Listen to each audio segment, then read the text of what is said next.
चलो क्लास में बैठ के करते हैं।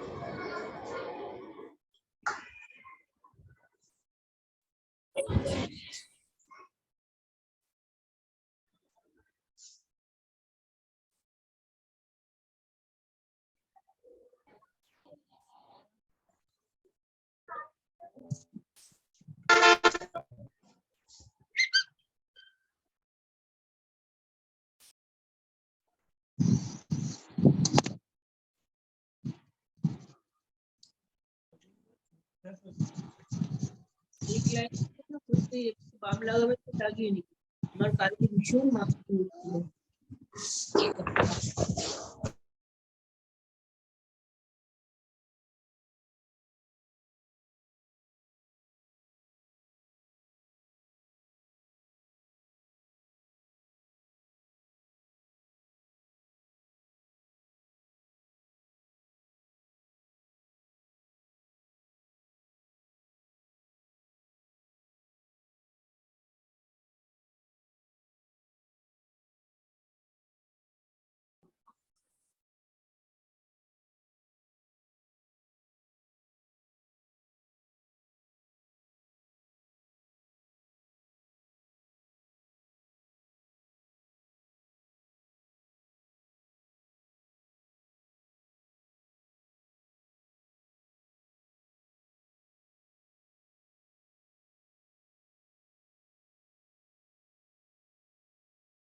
वीडियो ऑन कर लो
Hitesh sir, has sir joined? Yes, ma'am, sir has joined. Yes, madam. Good morning. Good morning, sir.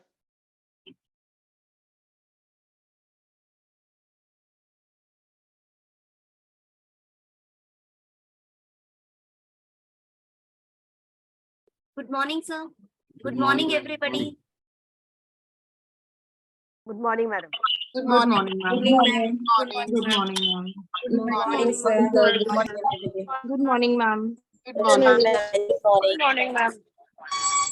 Good morning, ma'am. sir.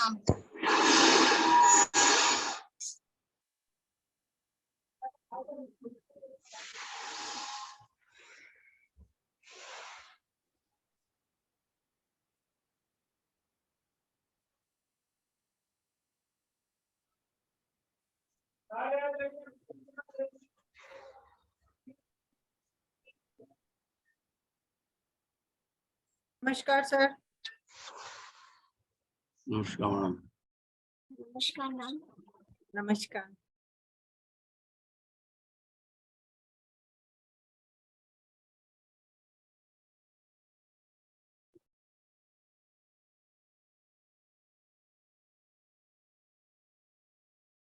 Welcome, Renaku.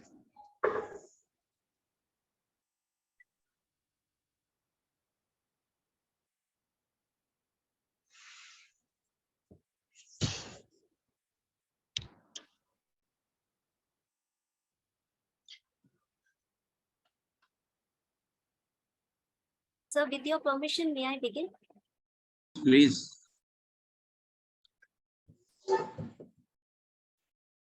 Good morning, everybody.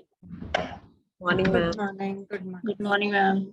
Good morning. On, Good morning, ma'am. Morning. Good morning, ma'am. Good morning, on ma'am. Good behalf morning, ma'am.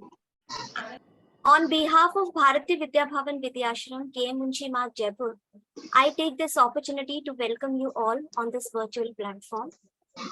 Every year, many teachers join Bharati Vidya Bhavan. Some are trained, very experienced, and some are new in this profession. But one thing is common, that they all are now a part of Bharati Vidya Bhavan family. Teaching in Bhavan school is different from teaching in other schools, as here, teaching is not all about producing intellectually sound individuals, but is to establish ethically groomed individuals who will be valuable assets for the nation. We all have assembled here in this inauguration ceremony of the 8-day induction program for newly recruited teachers of Bharati Vidya Bhavan. And we are waiting for our chief guest. You may start, no problem. She will join. You may start with the prayer. Okay, sir. So prayer, as we all know, is the means of sustaining a faith that at times can grow weak. The power of prayer is enriching and it is uplifting, and it uplifts us. And so we should pray. That is what is said. So at Bhavans, all our major functions, workshops, competitions begin with prayer. So I would request you all to join your hands and pray, as prayer gives us strength.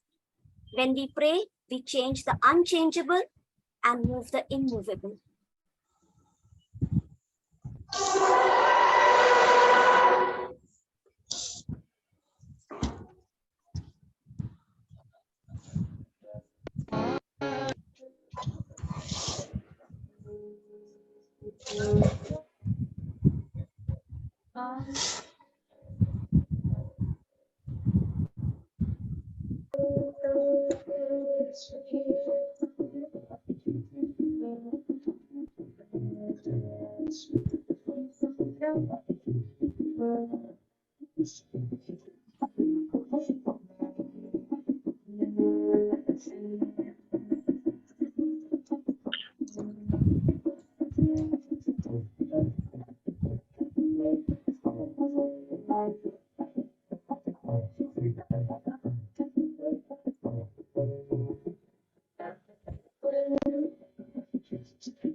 It is Vedic chanting.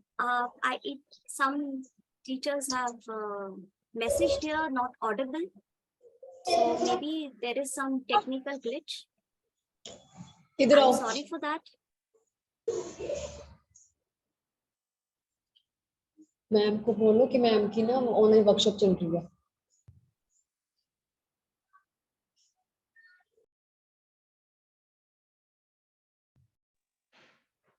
Vedic chanting is said to help develop one's mental powers and strengths, ease stress, and take one to a higher level of consciousness. Chanting also improves one's memory and power of concentration, so crucial if one wants to be an achiever. And that is the reason we begin our day with prayer. So now next,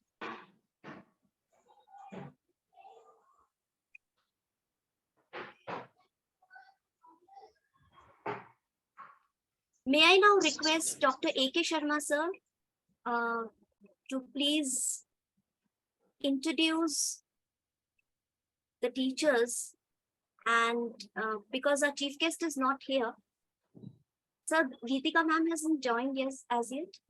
Okay, I'll let her know to join. Sir, Namaskar, Geetika Datta here. Okay, thank you, madam. Thank you. I am here for the past 5 minutes. I could listen to the. I'm sorry, man. No worries. So I'm pleased to inform you that we have amidst us Dr. Geetika Datta, Dean Principal, BVV College, and Leelavati Munshi College of Education, Delhi. I am filled with pride and gratification to welcome our chief guest of the day, Dr. Geetika Datta ma'am. I welcome you, ma'am. Thank you so much. Thanks a lot. So, ma'am, before we proceed further, the way national anthem unites a nation, Bhavan's anthem unites all Bhavanites together.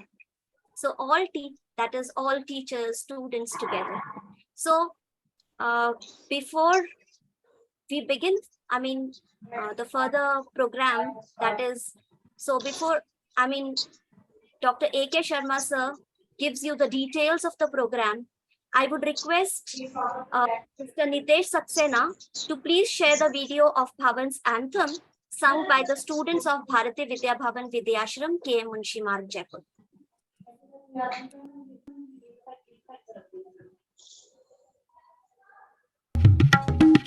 जय जय विद्या भवन भारती, जय जय विद्या भवन हमारा, ज्ञान कर्म की ज्योति जगाता, अमृतमय विद्या सरसाता, यहाँ जगत कल्याण सुधा की बहे प्रेम रस धारा।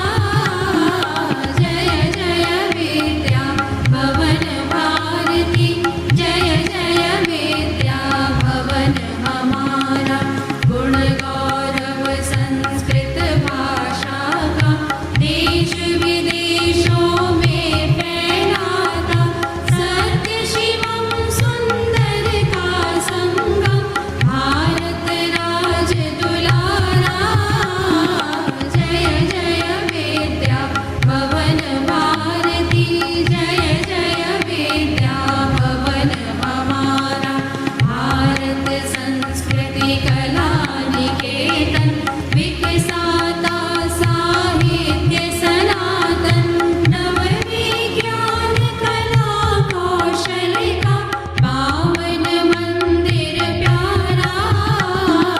जय जय विद्या भवन भारती, जय जय विद्या भवन हमारा, प्रभु अर्पित सब कर्म कराता, मानव को संपन्न बनाता, सदा एकता प्रेम भक्ति पर तन मन धन सब वारा। जय जय भवन Bharti.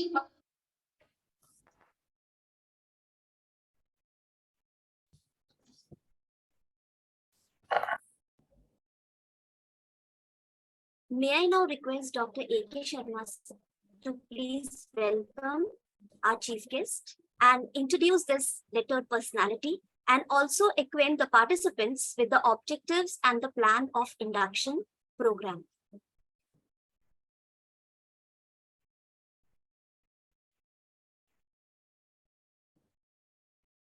Namaste.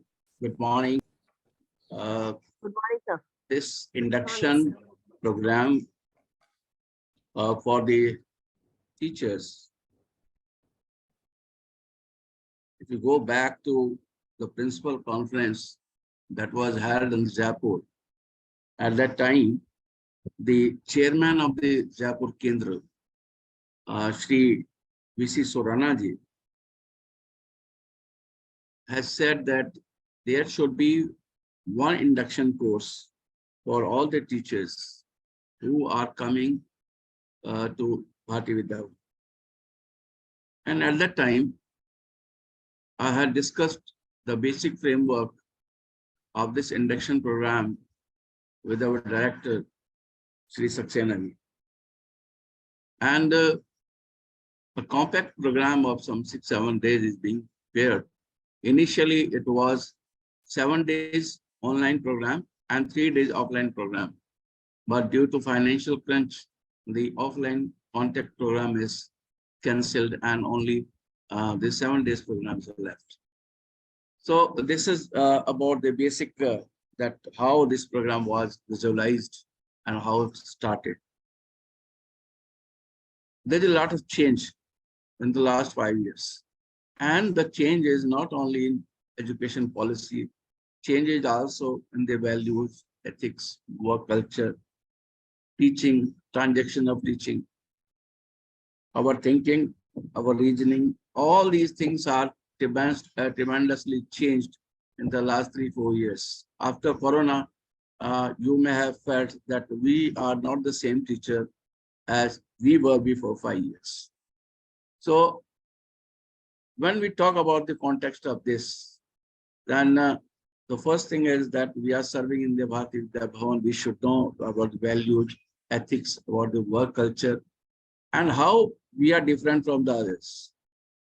Here, we always talk with the Sanskrit and Sanskriti, and we should remember that in the new education policy, the Indianization, Indianness, Bharatiyata, a lot of stress is given to this, and all education is linked with Indianness.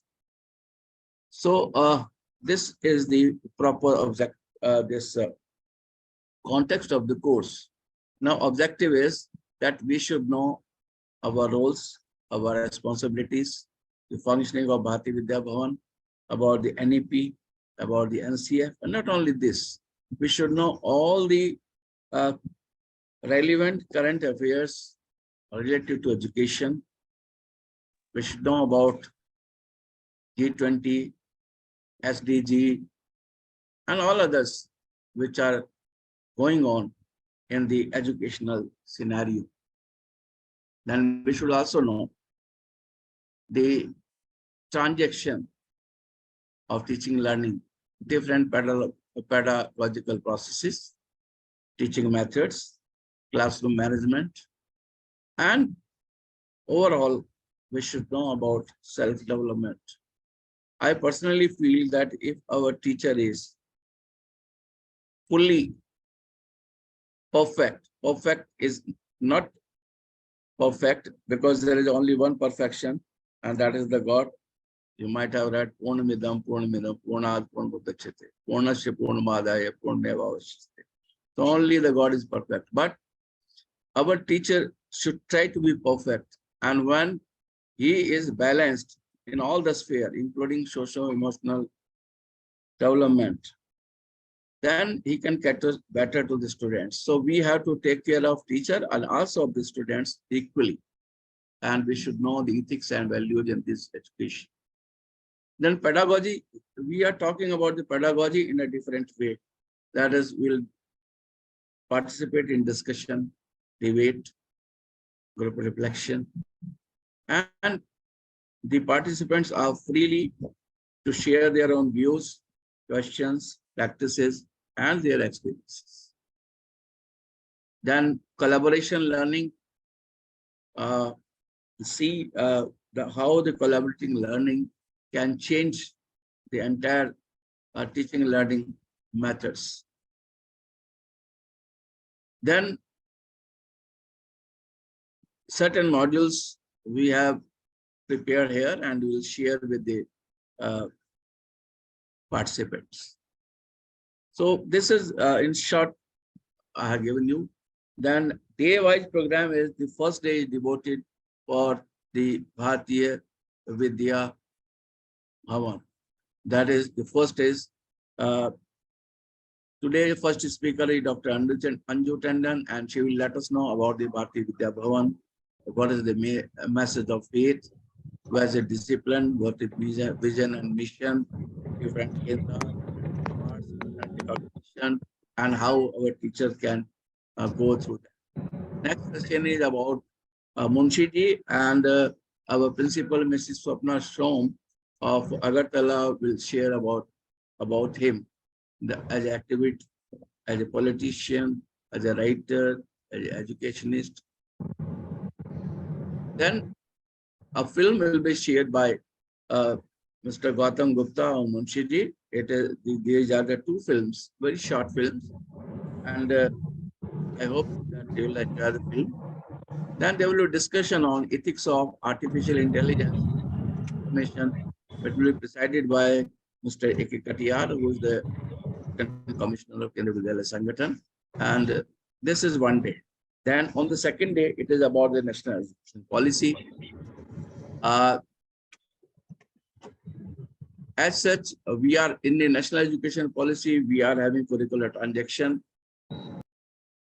We have childhood care that will be shared by Mehta Vidyalaya pre-primary in charge of Sagal.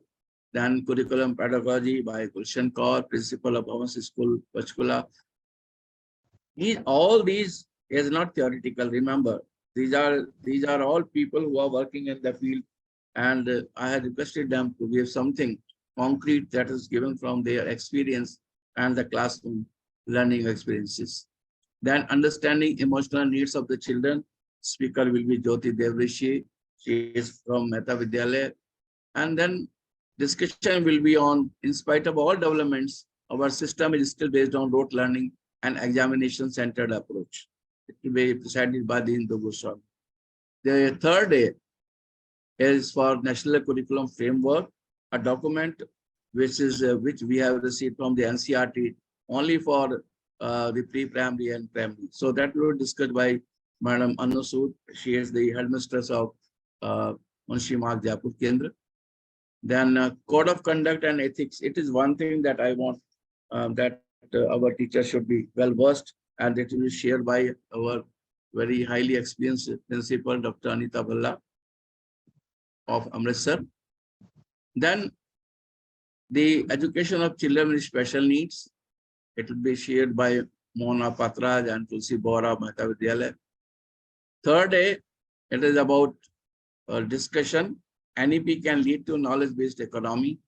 And it is a good discussion. Let us see what comes out. Then day 4 is about the research and professional developments. The session will be taken by Vinita Arora, the principal of Bhavans School, Chandigarh. And the 5th, on the 5th June, therefore, teacher as a counselor. And this session will be taken by Mrs. Sham Chawla, who is the ex-assistant commissioner of Kendriya Vidyalaya Sangathan, and she is also running one NGO promoting this guidance and counseling. Then lesson plan feedback evaluation will be shared by Mrs. Swapna Shom. And discussion will be, should mother tongue be the medium of instruction in the schools? As you know, NEP has said it.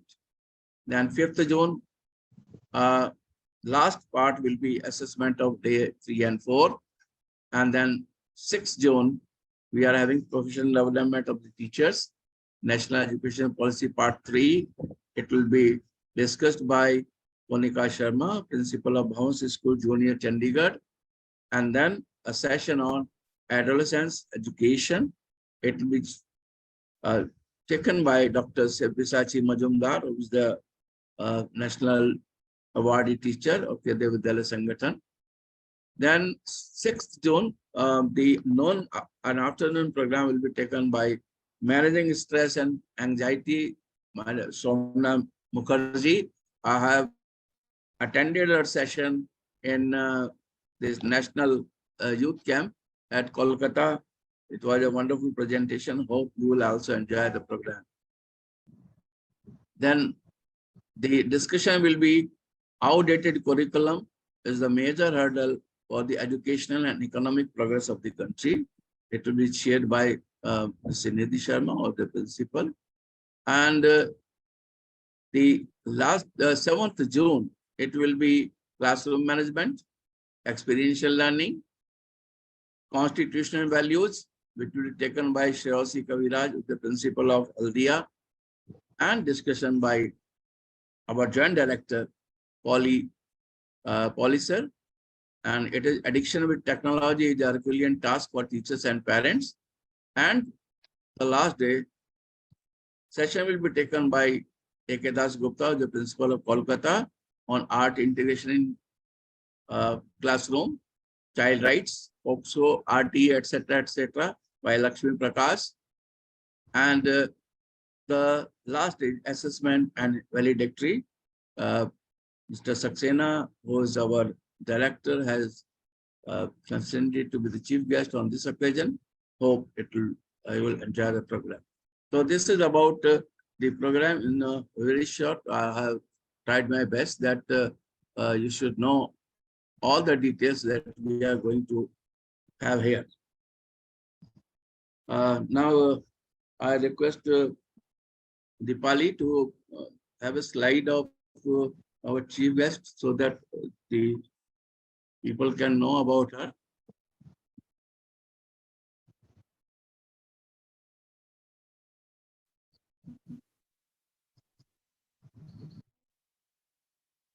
Dr. Gitika Datta is having a very rich experience of 20 years in teacher education and higher education.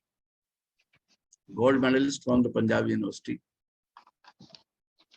Postgraduate in commerce, psychology, and education with a PhD in education. And her area of interest are educational, inclusive education, contemplative practices, learning, instruction. Whatever you are looking here, they are very short. She has virtually interest on all the fields, and I have seen her working around the clock. Whenever we go there, she is working, reading, doing something. I have never seen her sitting or gossiping. So, a thorough academician, her academic pursuits include the content preparation, video lessons in collaboration with IGNOU, NIUS, MHRD, Satyam Prabha channel, publication in several journals, books, and she has conducted numerous in-service courses, numerous education programs, including the vice principals, principals, and several people. And recently, she has opened, earlier she was the principal of Leelavati Munshi College of Education, and recently she has opened one new college, Bharati Vidya Bhavan College, and now she is the Dean Academic of Bharati Vidya Bhavan, the College of Education and Bharati Vidya Bhavan College. So this is in short, actually, because detailed is a long list of recognition, awards, rewards are there. So we are not including them here. So we welcome Dr. Gitika Datta on behalf of all the participants. And ma'am, please bless our teachers and give us something about your vast ocean of knowledge. You are most welcome, ma'am. Please, Dr. Gitika Datta. Namaskar. Am I audible? Yes, very much. Yes, madam. Namaste ma'am. and Yes, a very ma'am. good morning to all the participants here. Very good morning, ma'am. Good morning, Dr. A.K. Sharma ji, Good morning. Dr. Anju Tandon, Dr. Dipali Pradhan. It is my extreme pleasure, and I am very, first of all, I would like to thank Dr. A.K. Sharma for giving me this opportunity to interact with all the new, teachers who have been inducted in the Bhavan's family. So it's my privilege. I mean, I am actually very happy about being able to talk to you, to all the teachers, newly inducted teachers of the Bhavan's family. And I mean, I जब Sharma sir ने मुझे request किया था तो I said it is my privilege कि आप ये कीजिए, and I am so thankful to you for all the kind words which you were very elaborate with your words. Thank you so much.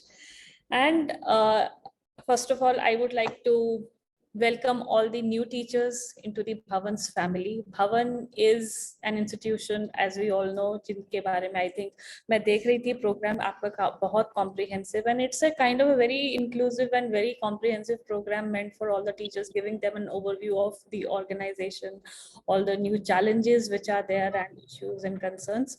So I must congratulate Dr. A.K. Sharma for designing such a program, comprehensive program for all the teachers. Now when जब हम I mean मैं अपने students के साथ भी बात करती हूँ तो instead of emphasizing on the word teachers, I would rather try to use the word educators, because teachers में या teaching में and education में बहुत फर्क है, and we as a community, we are not just teachers, we are educators. We are not just concerned with transacting of the content. We are doing much beyond that, or we are expected to be doing much beyond that. तो education का जो एक पूरा एक comprehensive field है, we are basically concerned with bringing out, or somebody's horn is playing, so maybe okay, thank you so much. So the thing is कि जब हम educators होने की बात करते हैं, so it's basically कि we would want to touch upon the overall lives and personalities of our students. We are not just talking of only transacting the content.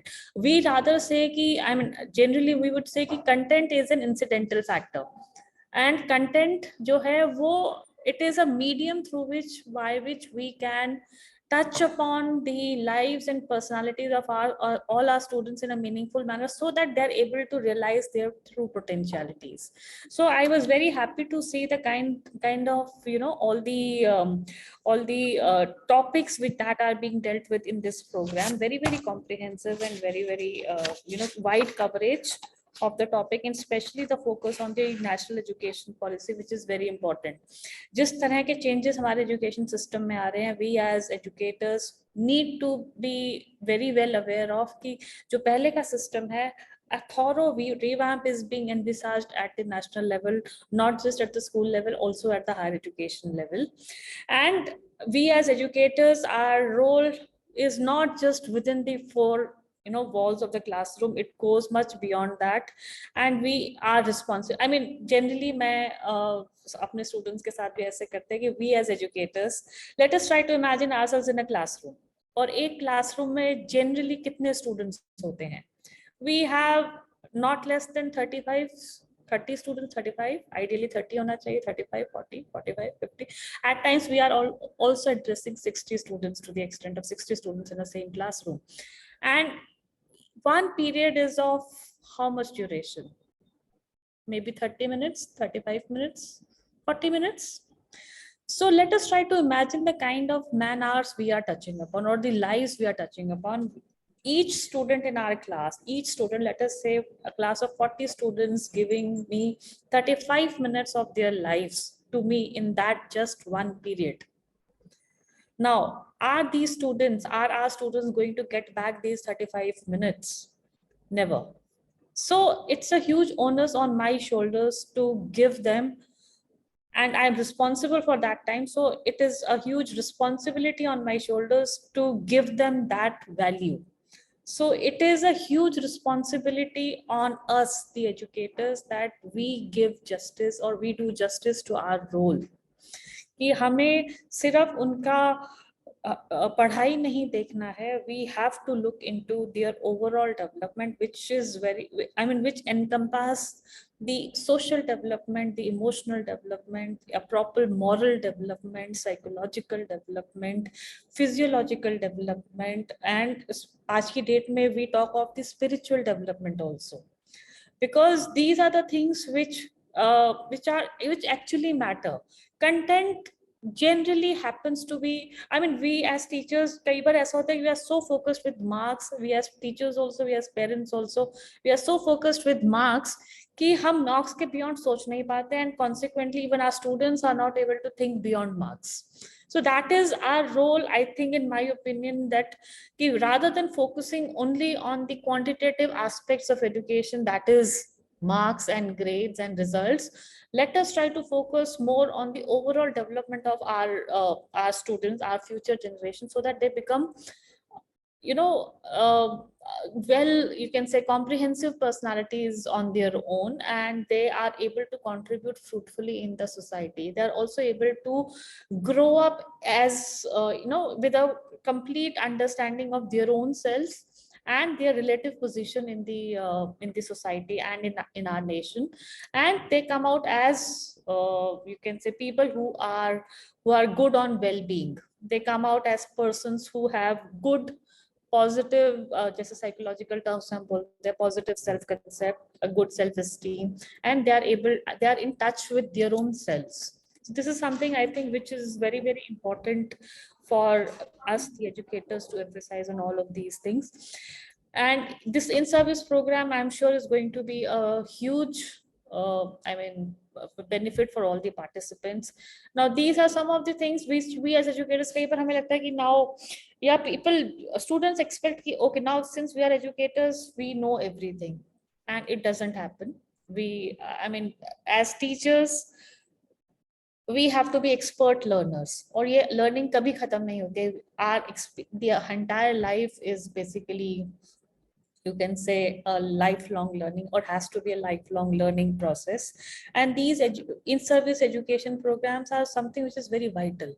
I'm sure all these participants, I'm seeing 156, 157 participants joining us from all over the country. ये एक platform है, एक बहुत ही beautiful platform है, जहाँ पे we can come together and discuss our issues, concerns, or the difficulties that we are facing, or the challenges that we are facing, and we can talk to each other on a one-on-one level.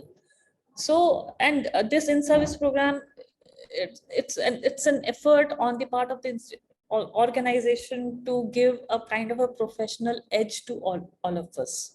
So it's a beautiful initiative by Dr. A.K. Sharma. I must compliment and congratulate you.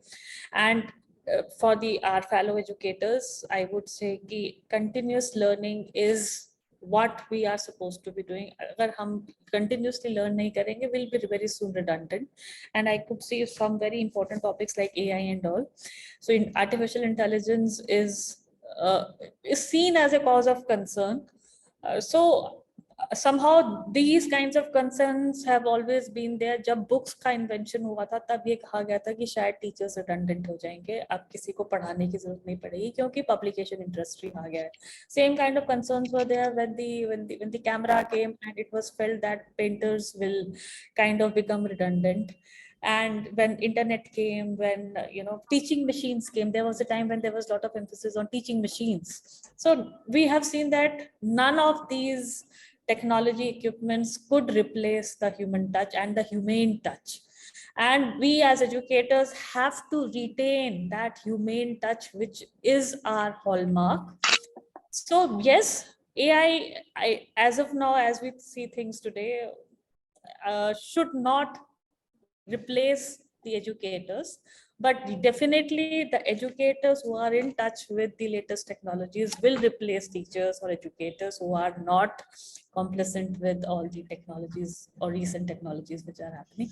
So we as a community of educators have to keep ourselves abreast of whatever is happening, not just in our core content areas, also in the field of pedagogy and also in the field of education and technology.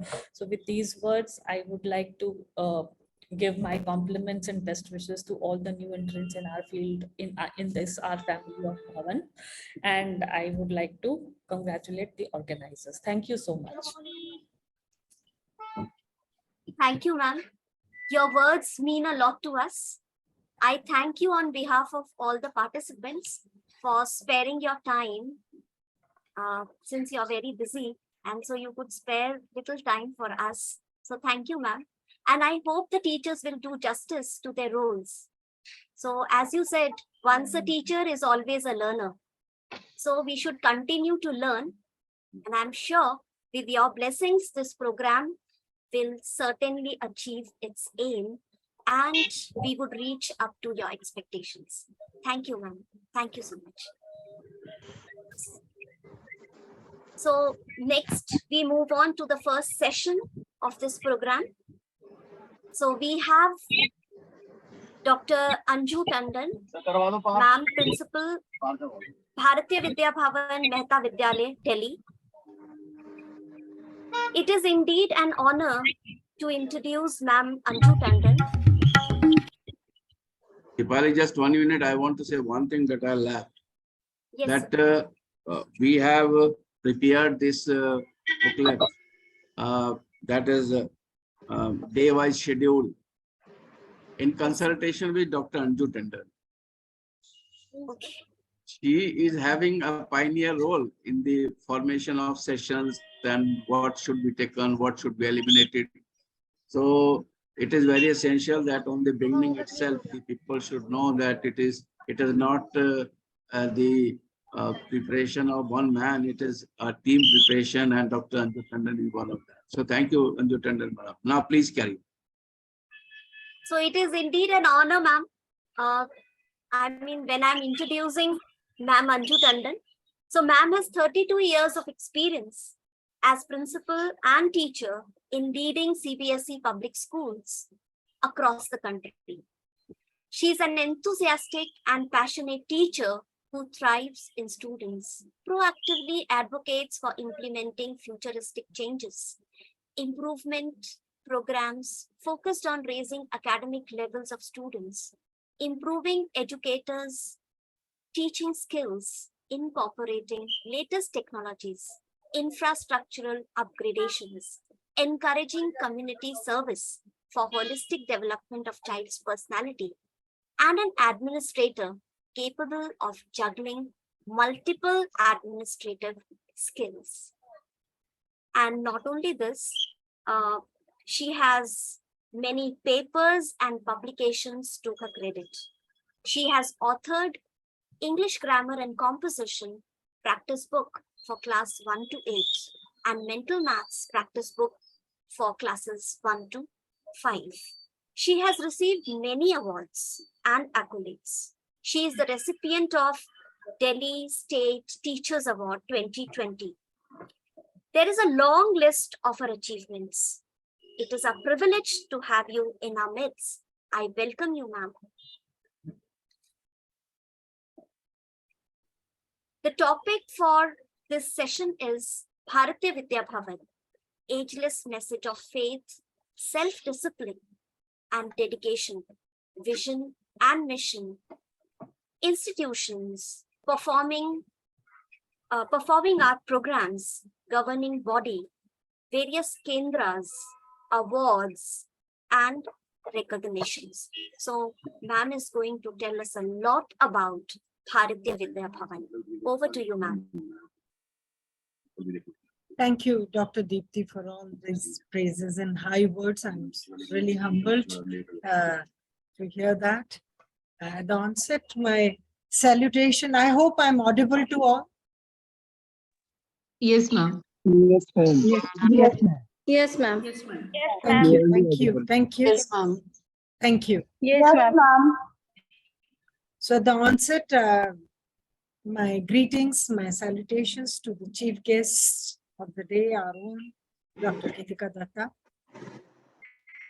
Respectful regards to Shri A.K. Sharma sir, who always hold all of us in very high esteem.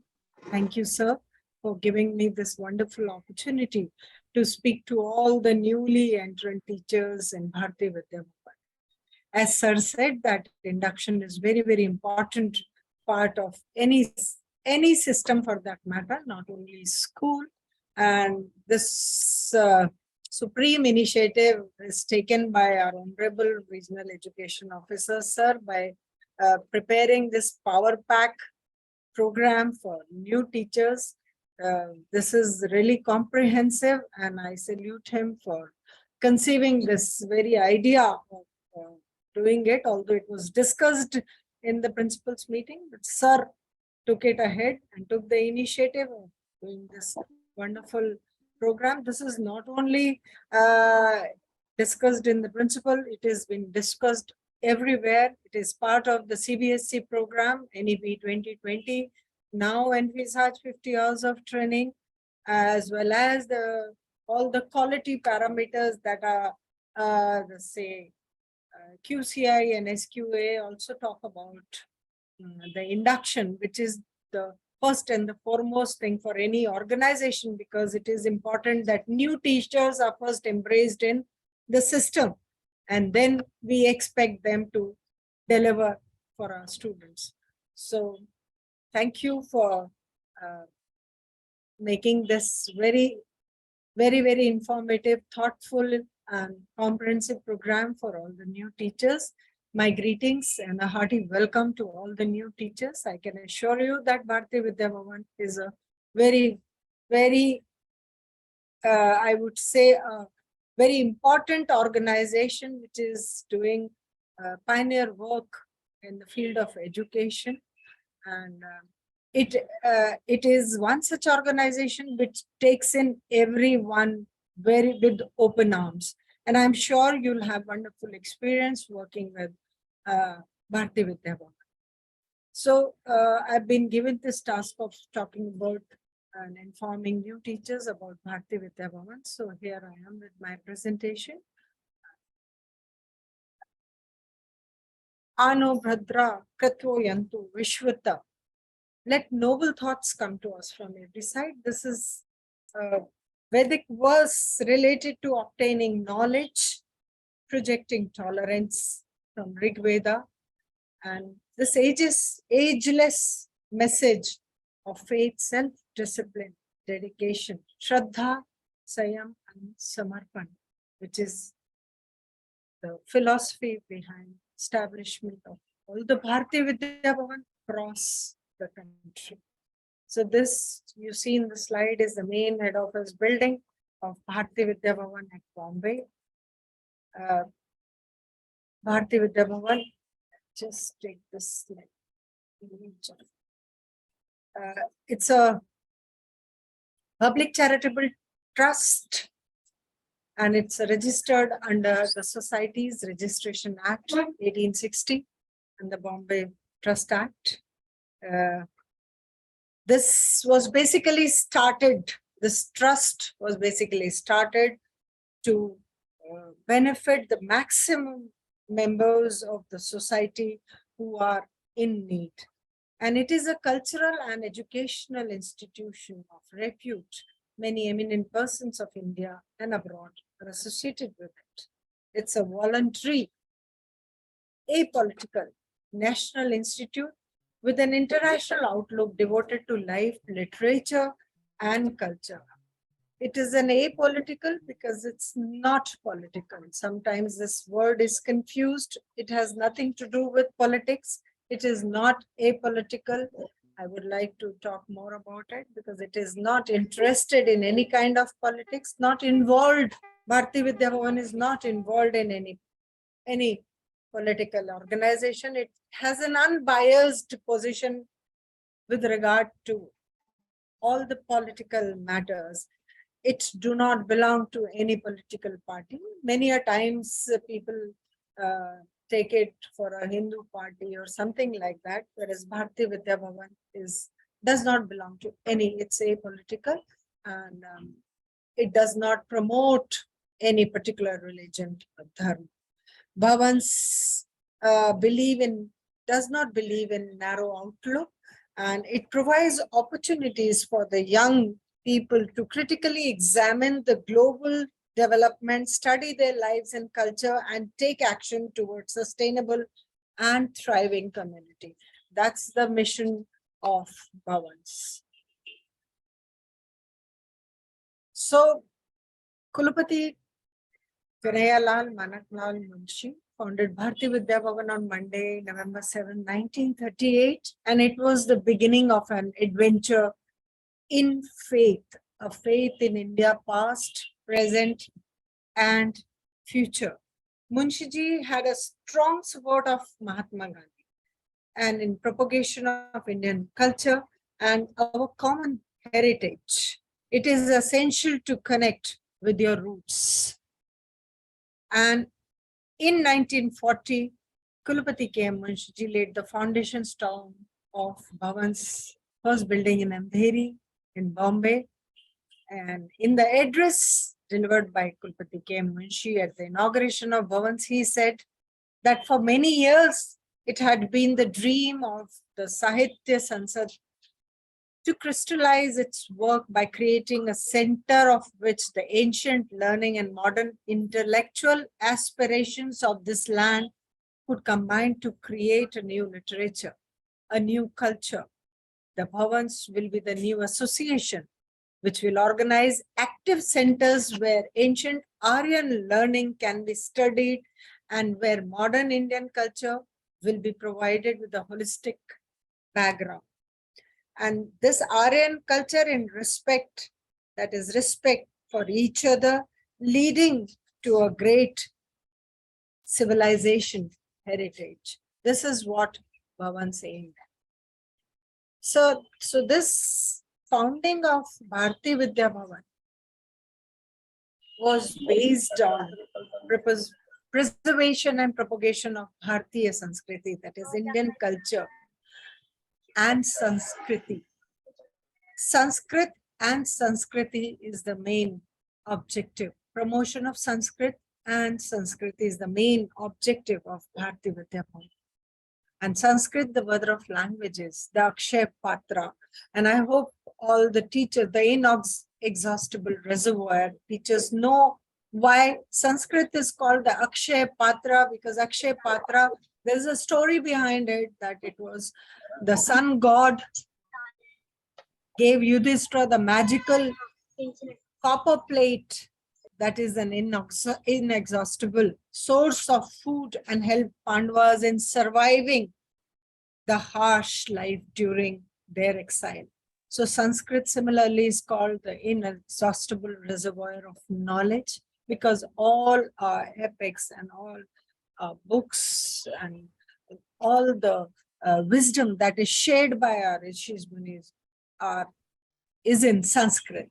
So that is why our founder father Kulapati K.M. Munshi thought it is a noble deed to preserve and protect Sanskrit and Sanskriti. And this unpretension and endeavor was backed by Kulapati Munshiji's amazing pragmatism. He was a very practical man, free of any pretensions, free, very modest and simple person, sincere, who really wished that the children, the people of the country should connect back to the roots. So that is why he made it one of the supreme objective, the promotion of Sanskrit and Sanskriti. And this Bharati Vidya Bhavan is not just an institution. That is why it is said that it is not an institution. It's a movement. It's a cause. Its object have been from its inception to encourage the study of all aspects of Indian culture, to help in reintegration of later in the light of modern conditions, and to aid the fundamentals of Aryan culture, our Vedic culture, which is the Aryan culture.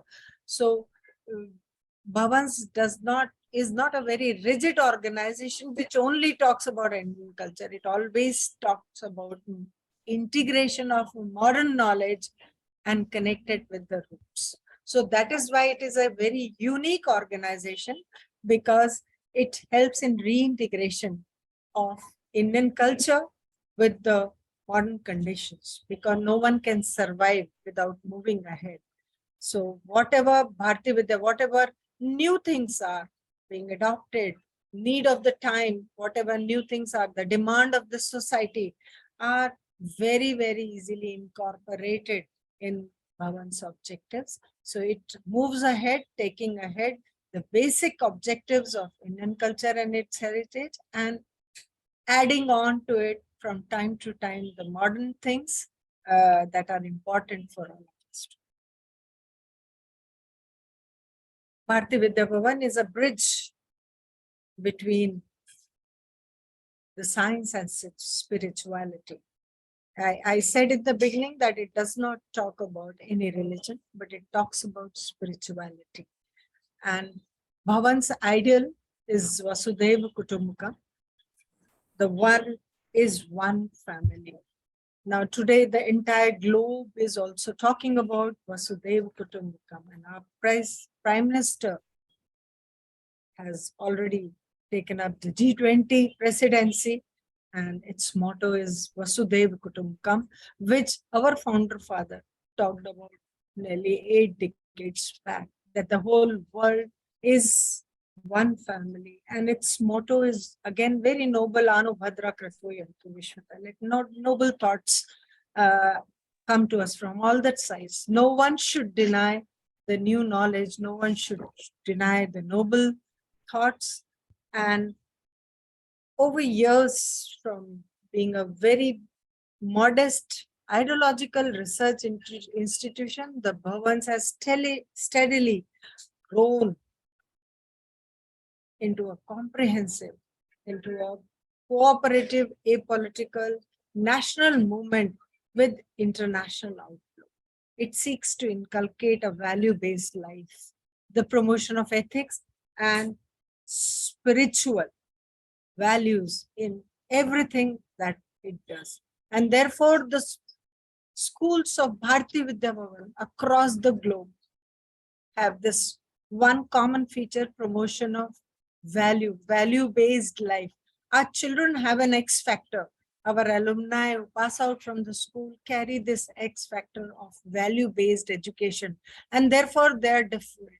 And I can vouch that students who have passed from Bharti Vidya Bhavan are taking lead positions across the globe because they are inculcated with this valuable asset of nation, that is value-based life. And our children right from class nursery are given value-based education, and it is an integral part of school curriculum. We promote the ethical and spiritual values in everything the child does.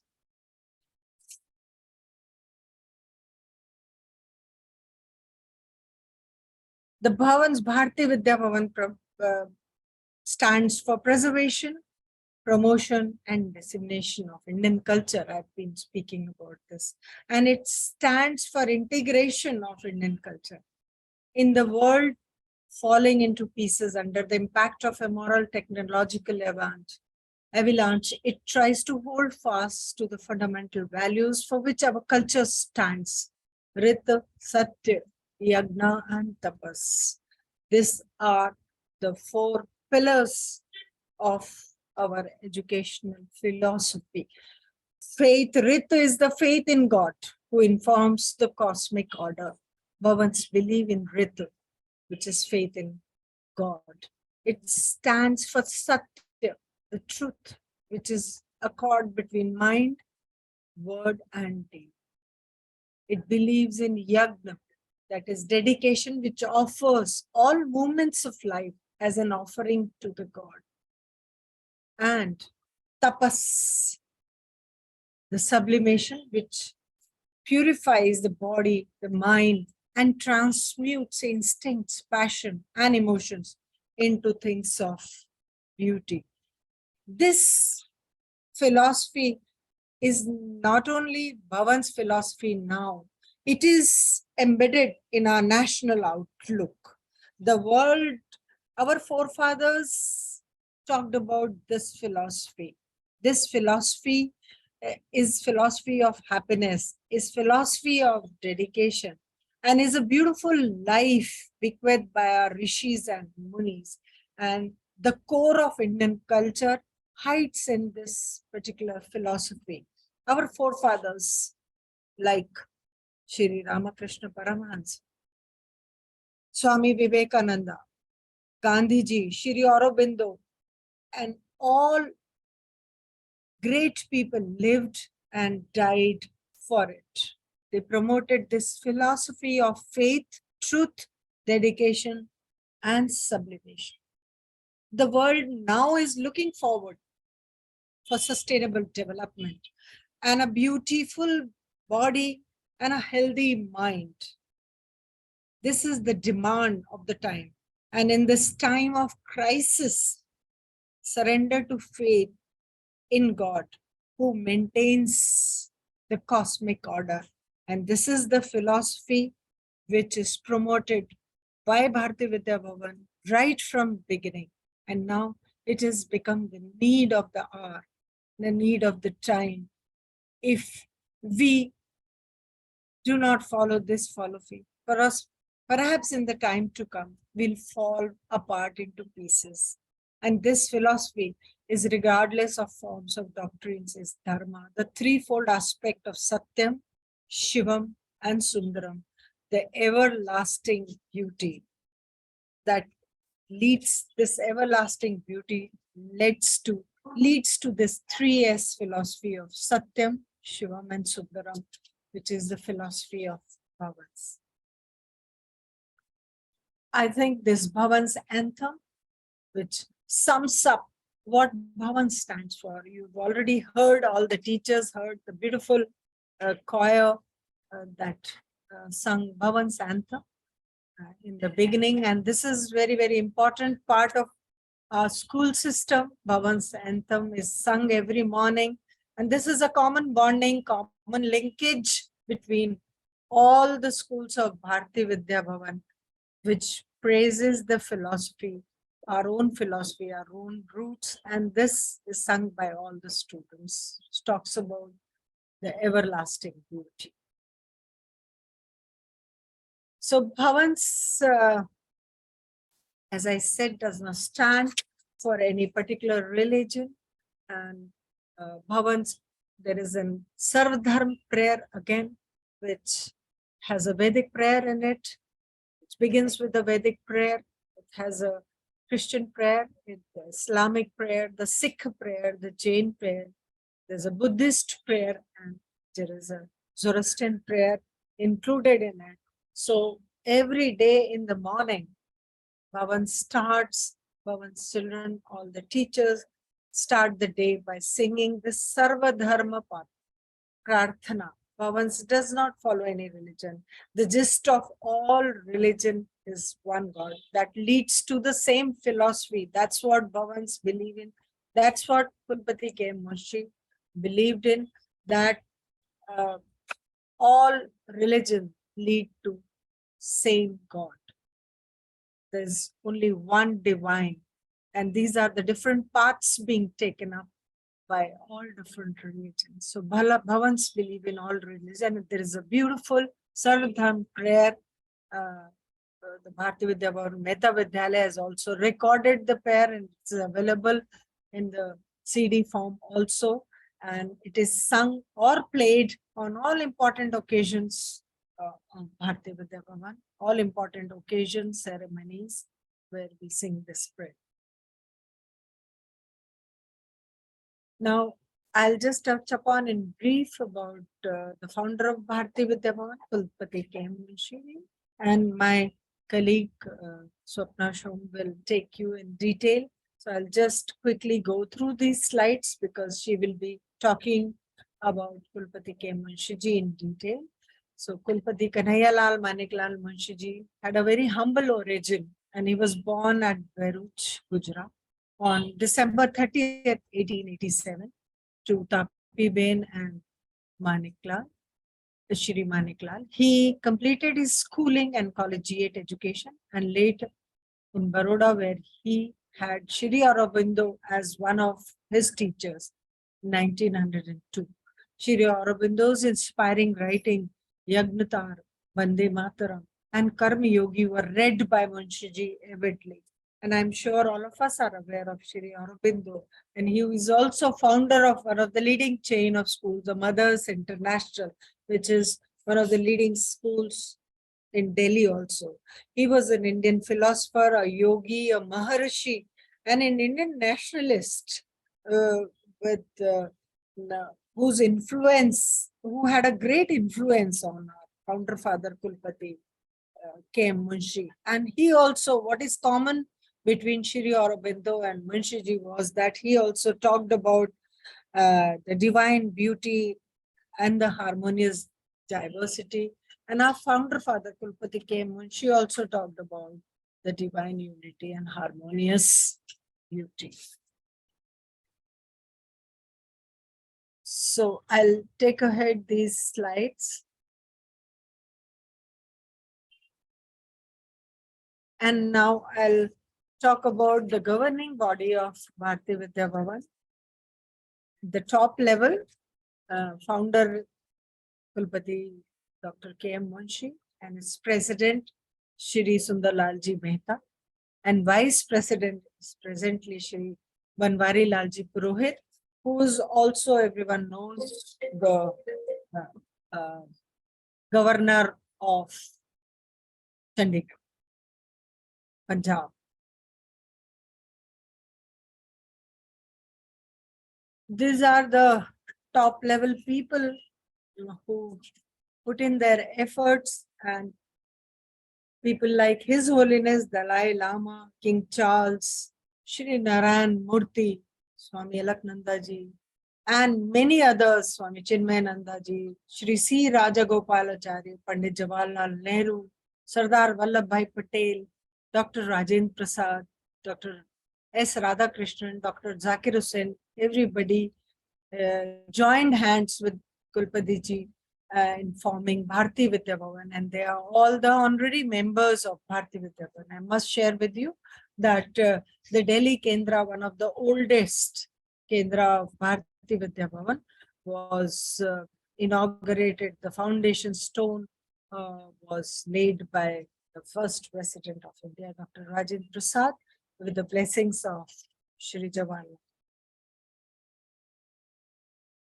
Now, presently, the trustees are Shri Sundarlalji Mehta and Shri Banwari Lalji Purohit, Shri Amnash Mehta, Harshvardhan Kanojia ji, Shri C.R. Ganekha, and a team of many other people who are presently the trustees of Bharati Vidya Bhavan and taking this movement ahead, taking the dreams of our founder father ahead. So Bhavans, the Bhavans during the past 65 years has ceaselessly striving to promote the cause of education, literature, culture, science and human values, interfaith harmony for the all-round human development. Today, the national policy is talking about holistic development of the child's personality. Our founder father dreamt about it before independence. And that is why probably he took this initiative of establishing Bharati Vidya Bhavan, where one can look into the holistic development of the child's personality. It has a large, very large network of centers spread all over India. The number is somewhere around 92 with 5 centers abroad in London, in New York, Kuwait, Dubai, and Qatar. In many of these centers, cultural activities are going on, but in the Middle East, there are some schools also which are being run in Abu Dhabi, Qatar, Kuwait, as I know, and Oman. And these are the schools which are run under the banner of Bharati Vidya Bhavan. In addition, there are 320 constituent units, institutions, and departments actively engaged in fulfilling the aims and objects of Bharati Vidya Bhavan. So these 320 constituent units of Bharati Vidya Bhavan have in them the colleges, the B.Ed colleges, the management colleges, the engineering colleges, technical colleges, as well as many other important art and cultural activities are promoted in the Kendras of Bharti Vidya. The Bhavan is rated today as a unique, voluntary, ever-growing apolitical national movement solely devoted to life, literature, and culture of international outlook. So these are some of the institutions which are run under the flagship of Bhavans, which are studies of research, Indology, Indian culture. Then there are institution of development of religion, spiritual, philosophical, cultural values and research.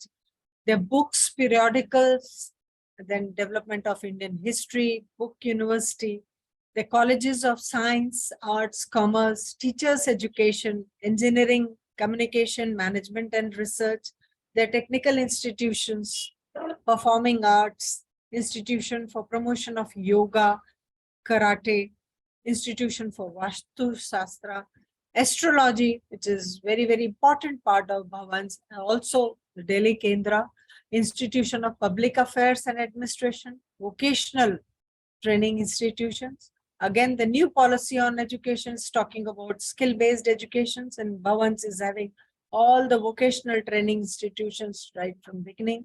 Institution of study of foreign languages are part of Bhavans, Institute of Computer Education, IT, Institution for Managements, then receiving ancient cultural values, art, heritage, Vedic knowledge, then Institute for Universal Religion, and Educational and Cultural Foundation.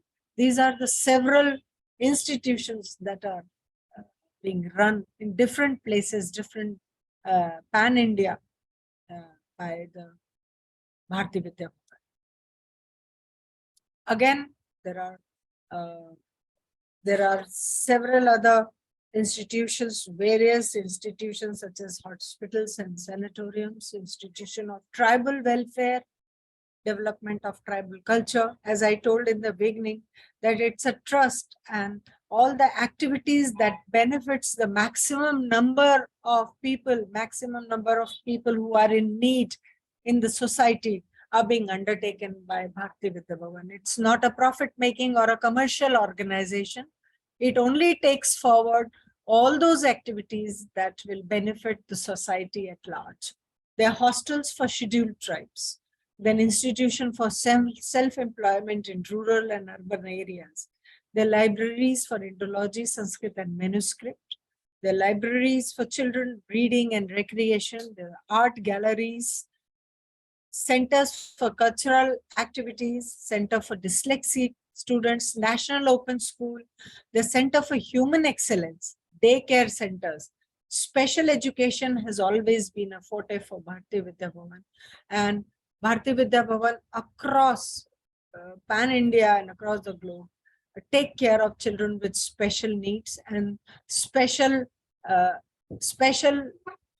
teachers are appointed to take care of children with special needs. There are farms, there are botanical gardens, there are tailoring institution, there are Ayurvedic dispensaries, personalities development unit, coaching center for chartered accountancy, there are classes for Indian Institute of Technology Foundation, All India. There are various activities which are being undertaken at all India level, the essay competitions, the ethical and spiritual competition, then Indian University for Teachers and Center for Women Welfare. There are several awards to the credit of Bhavans, and this is one organization along with, I think, Ramakrishna Mission, which was awarded the Gandhi Peace, the topmost award, the Gandhi Peace Prize in 2002.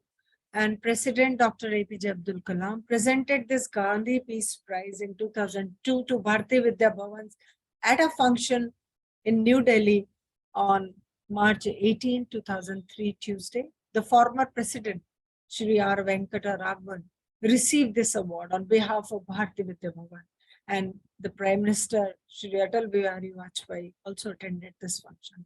So this is a very big accolade to the credit of Bharti Vidya Bhavan, which is only given to two unique organizations. One is probably the Ramakrishna Mission, and another one is Bharati Vidya Bhavan.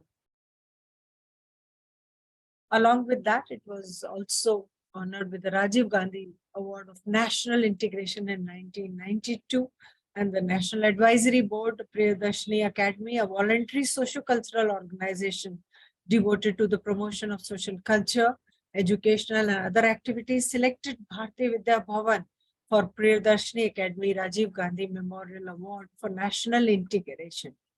There was a cash prize of 1 lakh and a trophy for outstanding contribution to the national integration, particularly through its Sarvadharma. As we said, that Sarvadharma Prarthana is an important and an integral part of Bhavan's prayer every day in the morning, which is a gift of Bharati Vidya Bhavan.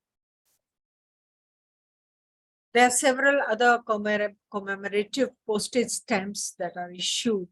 On the 75th, it has completed 75th Foundation Day. And on the 75th Foundation Day of Bhavans on November 7, 2013, the Department of Post and Government of India released a postage stamp with first day cover and a pamphlet on Bharati Vidya Bhavan in New Delhi. Shri Kapil Sibal, Honorable Minister of Communication and IT, Government of India, was a chief guest at the event. The stamp displayed Bhavan's building in Mumbai, overlooked by Kulpati K. Munshi. Then Bhavans was also accorded the Bharati Vidya Bhavan Communal Harmony Award 1999. Bharati Vidya Bhavan was selected for this Communal Harmony Award for its outstanding contribution to the cause and promotion of communal harmony and national integration by the jury of Communal Harmony Award headed by Honorable Vice President of India. And the Vice President of India, Shri K. Narayanan, presented this Communal Harmony Award for National Integration 1999 to Bhavans at a special function on August 31st, 2000 at a historic Ashoka Hall of Rashtrapati Bhavan, New Delhi. And the president of Bharati Vidya Bhavan worldwide, Bharat Ratna Shri C. Subramanian, received this award on behalf of Bhavans. So this is a Institute of National Eminence, and under 80C it is given that rebate, that status of Institution of National Eminence. And under this section, donation of Bhavans will have 100% tax rebate. So quickly, we'll just touch upon. I hope I have 5 minutes to take on, 5-10 minutes to take on what the stalwarts of the country have to say about Bhavans.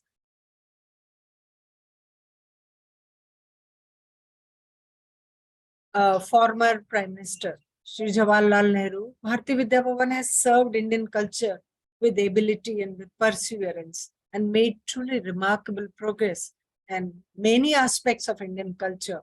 The Bhavan's past record gives assurance that this progress will continue in the future also, and Bhavans will create fresh records in service of the Indian culture. Shri Jawaharlal Nehru was very much instrumental in establishing Bharati Vidya Bhavan, and Kulpati K. Munshi, our founder father, with his support, he started this institution, Pan India. He said that a very fine institution which deserves every encouragement and support. Dr. Rajendra Prasad, the former president of India, and again, one of the lead members of Bhavan's founder committee. The Bharati Vidya Bhavan has made considerable progress in achieving its objectives, namely the reintegration of Indian culture to suit the modern conditions. I congratulate Bharati Vidya Bhavan on the success and hope that it will continue to make strides. Dr. APJ Abdul Kalam, former president of India, also had a very deep regard for Bharati Vidya Bhavan, and he said something which touches every heart. I was searching what is significance of everlasting beauty. What is the everlasting in a human life, particularly in the life of a nation like ours? I get an answer everlasting beauty is nothing but integration of multi-cultures and multi-philosophies with tolerance, leading to the great civilizational heritage. Bharati Vidya Bhavan is one such institution, spreading the message and spreading that everlasting beauty. My greetings to Bharati Vidya Bhavan for their intellectual, for the cultural, educational mission leading to the civilizational heritage. So this is what he had to say about the everlasting beauty which resides in multi-cultures and multi-philosophies. Dr. Shri Atal Bihari Vajpayee, former Prime Minister of India, was also closely associated to Bharati Vidya Bhavan. He said that, and I quote, it is only instrument like Bharati Vidya Bhavan which can guide the society along the desired path by radiating the light and wisdom of our ancient and modern seers. There can be no two opinion that Bhavans has been in the forefront of transmitting the knowledge and wisdom of the great minds of India, both within the country and through its branches abroad. In doing so, Bhavans has truly lived up to the Rig Vedic motto, Anubhadra Kratu Yantu Vishwatha. Let noble thoughts come to us from all the sides. And I join millions of my countrymen in wishing the very best for the Bharati Vidya Bhavan. It's noble and unquote. Shri Pranab Mukherjee, former President of India, also talked high about Bharati Vidya Bhavan, and he said that, and I quote, Bharati Vidya Bhavan, which was started as an institution, now is a massive cultural and educational movement. It is a moral movement that steers people towards a life guided by ethics. The Bhavans is today rendering human service to the people of our nation and through them to the entire humankind. And now the Prime Minister of the country, Shri Narendra Modi, Prime Minister, he said, and I quote, that Bharati Vidya Bhavan has been a pioneer in the field of education and in promoting and preserving Indian classical music. I hope that Bharati Vidya Bhavan will continue to walk on the path shown by its founder father, late Dr. Kulpati K. So I think here I would close my slideshow and end with a remark given by our own founder father, Kulpati K. Munshi, that, and I quote, to be successful in life, what you need is education, not literacy and degree. Thank you one and all for your patient hearing.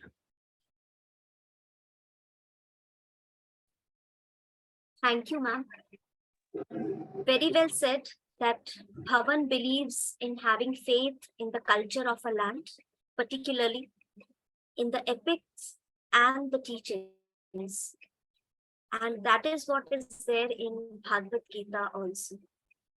So I thank you, ma'am.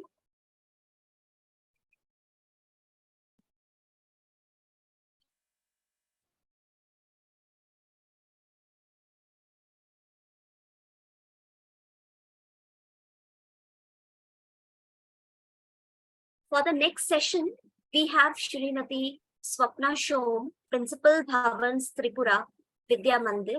She is associated with Bhavan family for last 25 years and is also a recipient of the Best Principal Award. She is a member of many state government committees and social organizations. She is a renowned resource person and regularly participates in the same capacity in various training programs organized by the Center of Excellence, CBSC. She is also working as a city coordinator in Agartala city for National Testing Agency. I welcome you, ma'am.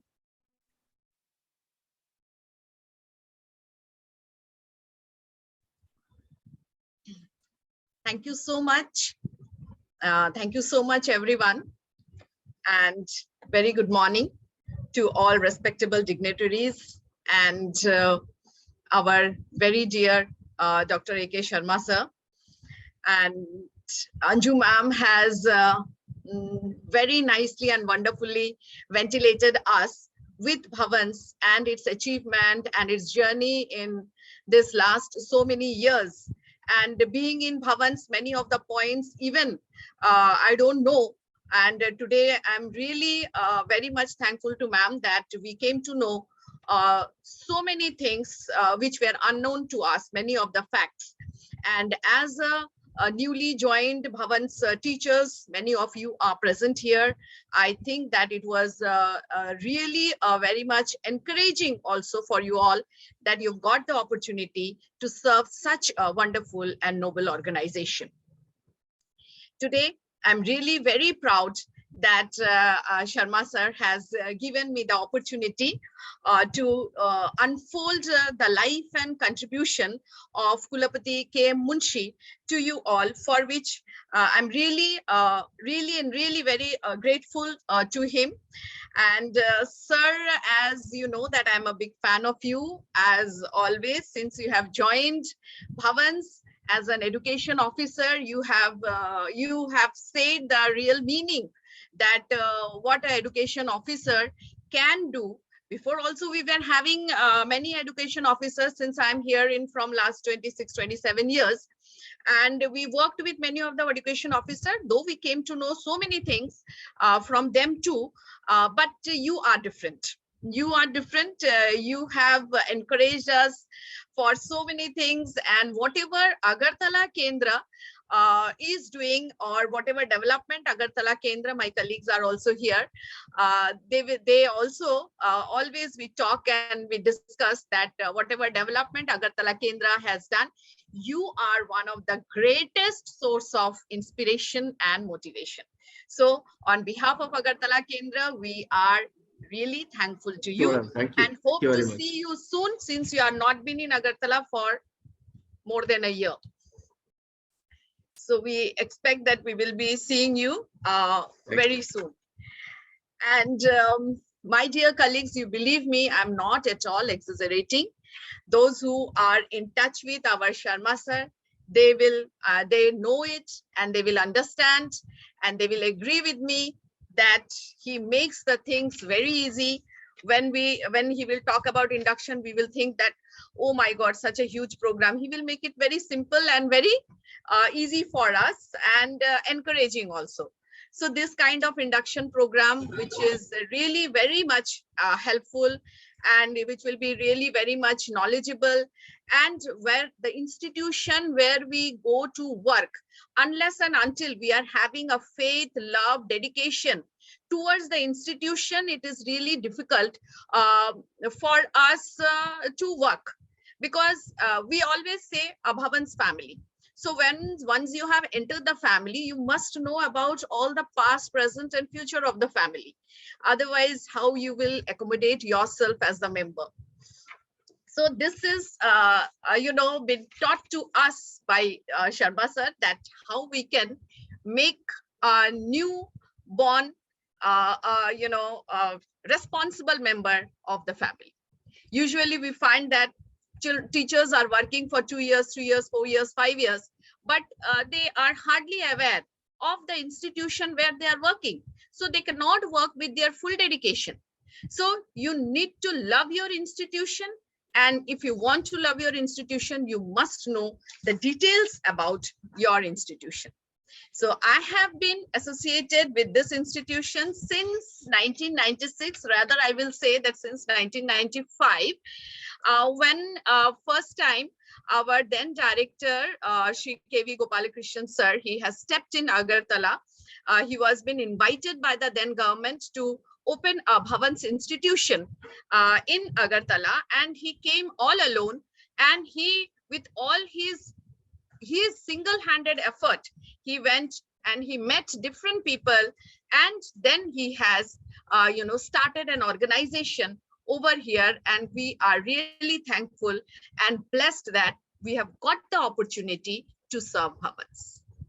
Because you must be obliged towards Bhavans, that we are not serving Bhavans. Bhavans has given us the opportunity to serve it, and that is really great for all of us, that because many of the teachers are there, thousands and millions of the teachers are working all over the country, serving in the field of education, nurturing children, making the responsible citizen for the country. But teacher serving in bhavans is different. We are not only teaching, we are making human being. We are making human being, and with the ideas and ideologies of our founder, Shri Kulapati K.M. Munshi. Munshi ji was having a different views, and he's having different ideas and ideologies, which when you will teach in the class, when you will go to your institution, when you will teach in that class, and you will sprinkle the ideas and ideologies in your day-to-day work, in your day-to-day teaching or handling the tiny bhavanites, when you are going every day in your classes, you will feel that yes, you are working in such a different and noble organization, and actually you will be thankful that you've got the opportunity to serve in such a wonderful organization. Because it is always said, service to bhavans means service to God.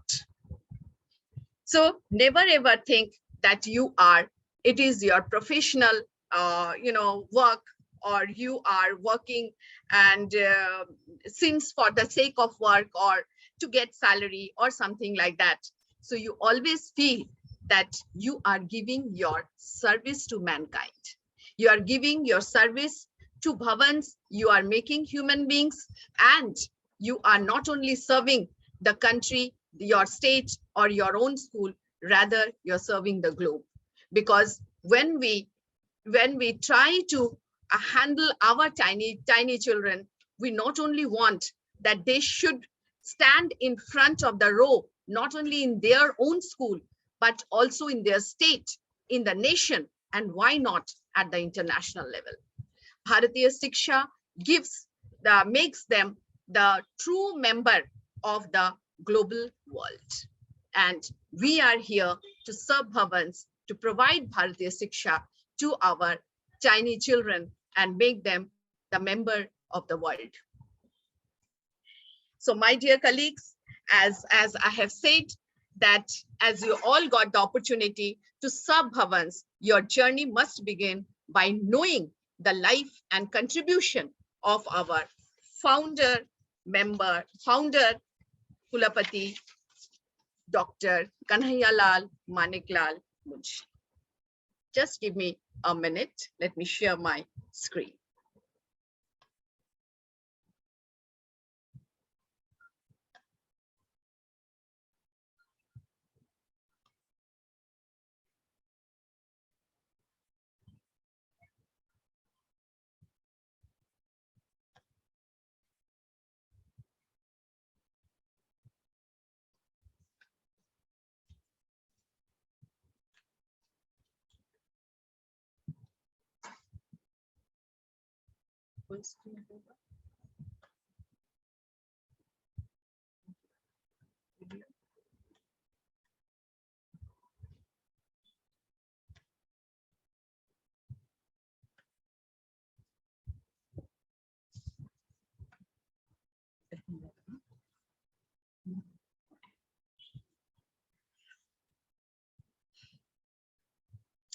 When we talk about Munshi ji is a feeling. Munshi ji is an emotion. Every day when you will go to the school to serve bhavanites and start your day with the name of Munshi ji and sprinkle the ideas and ideologies of Munshi ji in your service, you will definitely feel the kind of noble service you are providing to humanity. Our Anju ma'am has talked in details about the organization, such a huge, such an old and brilliant organization, and the great personality who has founded this organization. Let us know more and more about him. I have tried to make a presentation where I will try to ventilate his life and contribution and foundation of Bhavans. Now, to begin with, Kulapati Dr. Kanhaiyalal Maniklal Munshi was a Gujarati politician, writer, and educator, and also played a crucial and active role in the Indian independence struggle. He started off as a lawyer and subsequently became one of the best-selling Gujarati literary author under his pen name Ghanshyam Vyas. He was the founder of Bharatiya Vidya Bhavan and also the person behind rebuilding the Somnath temple. Now, regarding Somnath temple, towards the end of 1947, Munshi Ji championed the cause of reconstructing the famous Somnath temple along with Sardar Vallabhbhai Patel. After the demise of the latter, Munshi Ji single-handedly completed the construction and renovation of the famous Somnath temple and invited Babu Rajendra Prasad, the then president of India, to its inauguration. He saw it as Hindu revivalism.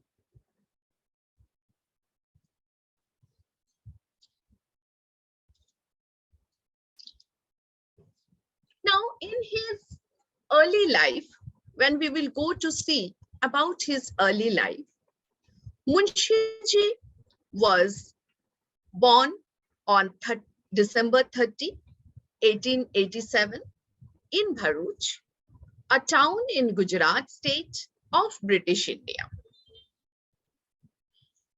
In 1902 or 1902, Munshi Ji enrolled in the Baroda College and scored first class with Ambalal Sarkarlal Paritoshik,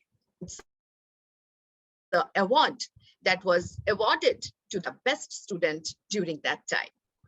In 1907, by receiving the highest possible marks in English, he was awarded the Elite Prize along with degree of Bachelor of Arts. That was his great achievement by which we can understand the kind of student or the level of intelligence he was having. Later, he was also bestowed honoris causa from the same university. Now, wherever he has gone, whatever he studied, he excelled in it. This is the first lesson that we will learn from him, from his life. We are supposed to ventilate his life history even to our children and make them understand that whatever they do, wherever they go, it is not important that what they are doing. It is important that they must excel and they must work for the betterment of the society.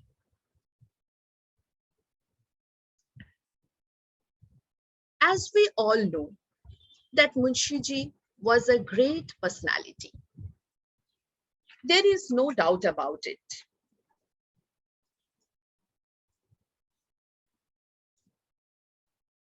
One point that I would like to add, in his academic career was in 1910, he graduated from the law school in Mumbai and was admitted to the Bombay High Court as a lawyer. Aurobindo Ghosh, later known as Sri Aurobindo, was one of his professors at Baroda College, who left a lasting influence on him.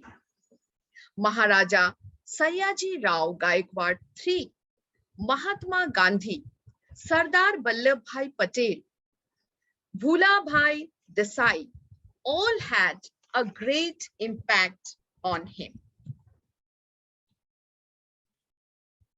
As we all know, as I said, that there is no doubt that he was a great personality. Dr. K.M. Munshi, he belonged to such a band of men who combined an intellectual idealism with an active realism. The concept of realism, which you are now seeing that we should teach to the children, which they will be able to accommodate in the real life situation. This thinking Munshiji was having 70 years back. So he used to combine an intellectual idealism with an active realism. With the zeal of missionary, he implemented the ideas and ideals and ideas of his heart in the framework of life of the people. Like rivers that have an obscure origin as springs in the mountainous regions, Munshiji too had a humble origin. He was an old mixture of realism and idealism and a strong believer of India's cultural insurgence. He clearly saw the many facets of India's political, cultural, literary, religious, and spiritual development. We Bhavanites, we are the disciple of this great personality, and we try always, and you all should try always, not to make our children a rote learner or put them in the rat race of scoring marks and a money-making machine.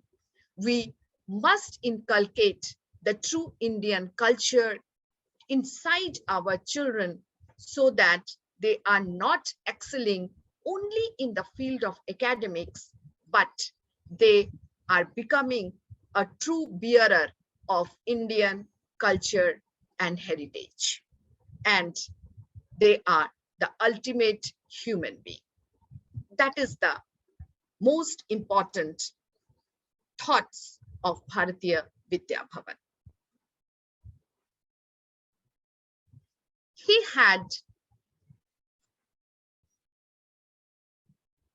He had a vision of free India in terms not only mere political freedom, constitutional democracy, social diversities, but in terms of its culture, tradition, and the rich heritage of wisdom and learning.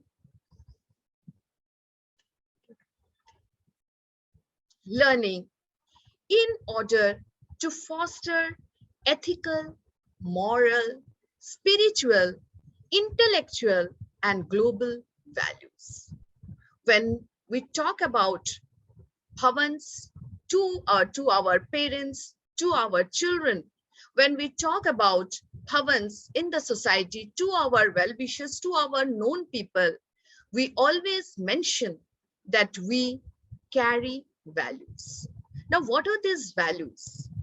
These values are mixed in the teaching of bhavans, in the morals of bhavans, in the discipline of bhavans, in making the children a good human being, and we call them as a true bearer of culture, tradition, the great Bhavanites. He felt three things are necessary for revitalizing the Indian culture. What are the things? the worldliness in our outlook, the creative vitality of the individual, and the fundamental values. That is most important. These three things we all, as we are serving in bhavans, rather we've got the opportunity to serve in bhavans. These three things we must always keep in ourselves and try to put it to our children. Because with great faith, our parents have handed over their loved and little ones to us by seeing the ideas and ideology of Munshiji, because many of the parents, when they come to us, they speak that we are putting our children in bhavans because we know that the founder of bhavans was a great person. So they were having the faith that we, those who are today serving bhavans, must carry his ideas and ideologies.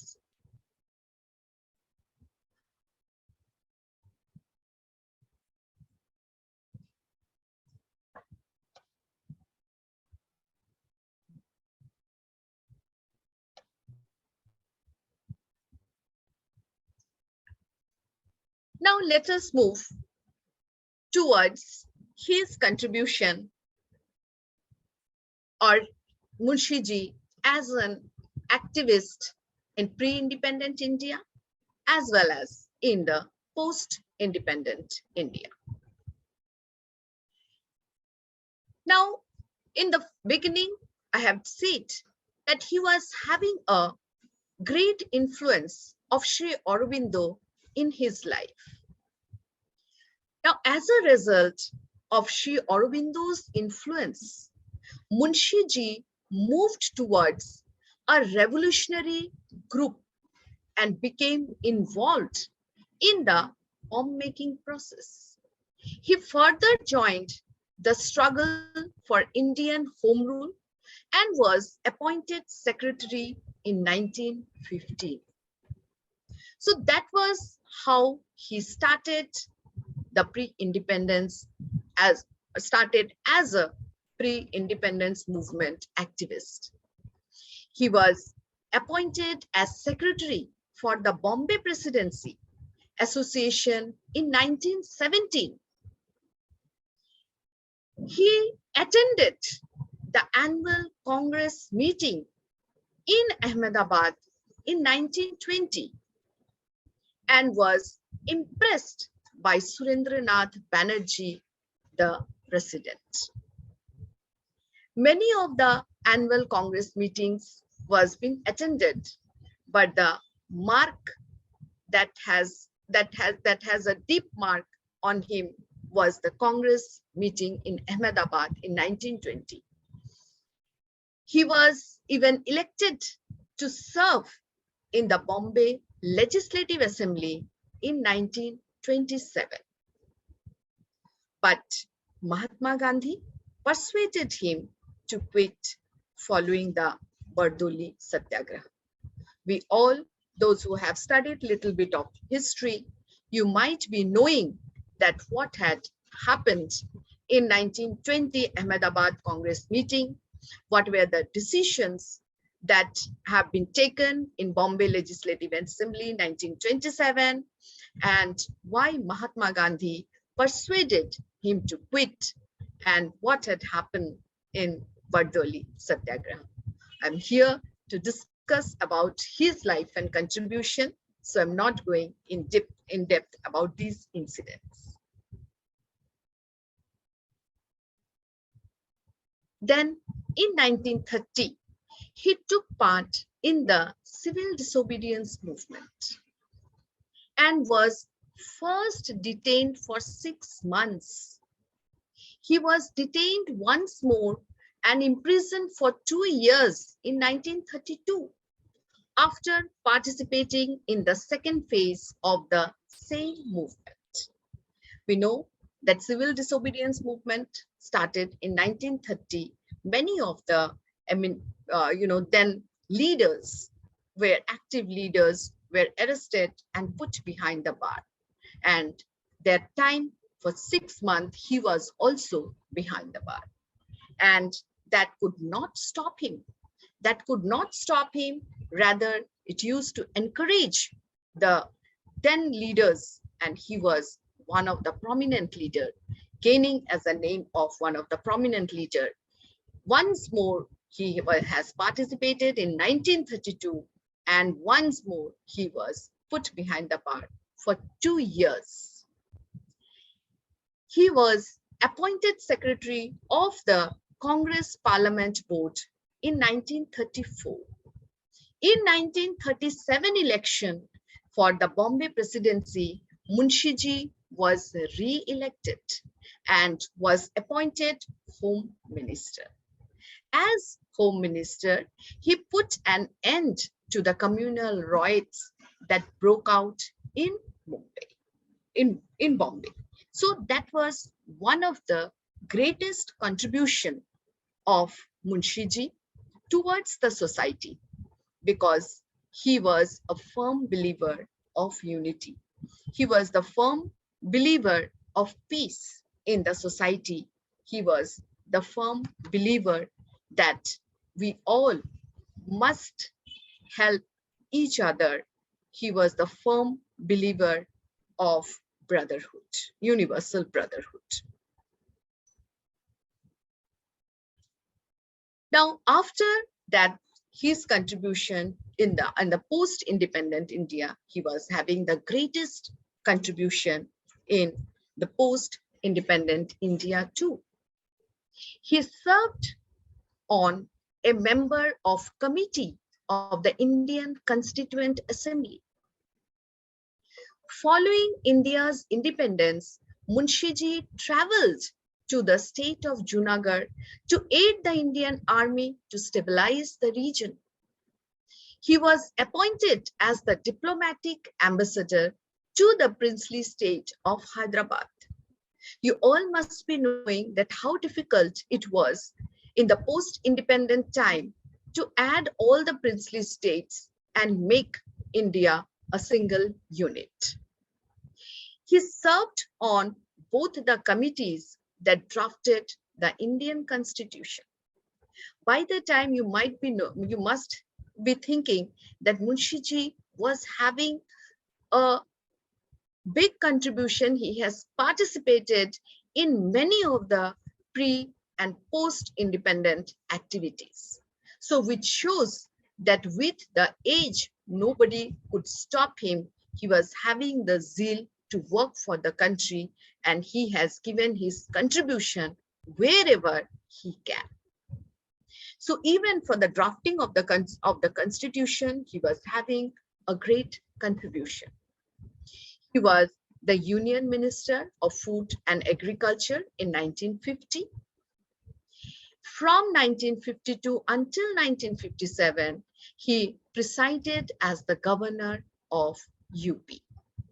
In 1959, he founded the Akhand Hindustan movement.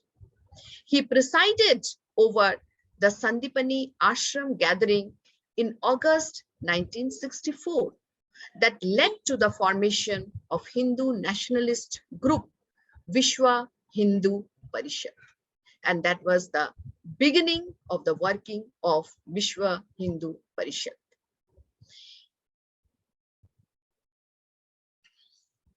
Now, so as we have seen that he was having a great contribution both in the pre and the post-independent India. And we have seen that wherever, whatever he can do, he has done it.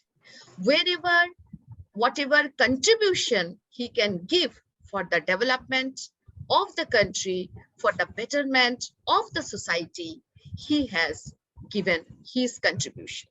So these are the things that we are to learn from his life. And the same we are to put or to ventilate even to our children. The induction program means to not only to know about Bhavans, not only to know about various of the topics to be discussed by many of the eminent speakers, but also to, utilize it, use it in your day-to-day work. When you take the class, use it, use the values and ideas. Value-based education doesn't mean that there will be a separate class of values. Value should be inculcated in your day-to-day, everyday teaching. Now let us look at his literary life and work, and you will be able to know that what great person or what a great writer he was, even in not only in Gujarati, but also in English. As a prolific writer in both Gujarati and English, he used under the pen name of Ghanshyam Vyas. He was regarded as one of the Gujarat's greatest author, founded the Gujarati publication Bhargava. He founded the Bhavan's Journal in 1954, which is still published by Bharatiya Vidya Bhavan. And we all know, and I think we all read also, and whenever we see just as soon as the Bhavan's Journal comes, we see that what activities are going on in different schools of Bhavans. That is the very interesting chapter for us. Not only that, even we read the great writings that is been published in the Bhavan's Journal every month. And if the teachers, those who are not having much knowledge about Bhavan's Journal, I think that every school keeps a copy in the library and you must go and read it. See, one of the very important writing of Munshi was The Glory of Patan. The Glory of Patan is a translation of classic Gujarati novel Patan Ni Prabhuta. This historical fiction talks about the heydays of Patan, when Solanki dynasty used to rule from Patan. So it is a story of politics in a royal family. You know, royal families, they are various, it's full of politics. So it is also a story of politics in royal family, and tells about the relationship between the Jains and Rajputs. Glorifies the role of women who stays behind man, but their role is like that of the neck that decides where the head moves. Now, Munshi has, taken or dignified the women, though even the women, those who are not coming in the forefront, but he has dignified them by, telling that they are the neck. They are the neck, they work from behind, but they are that kind of neck that decides that where the head will move.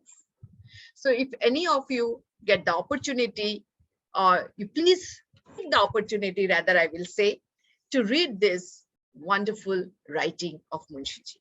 There are number of wonderful writings of Munshi. The most important, one more mega work of Munshi in 11 volume is the history and culture of Indian people. So it was in 11 volume.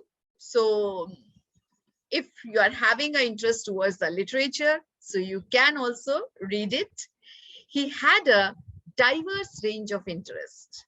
I think all the schools are having a Bhavan's Corner, like we are having in our school.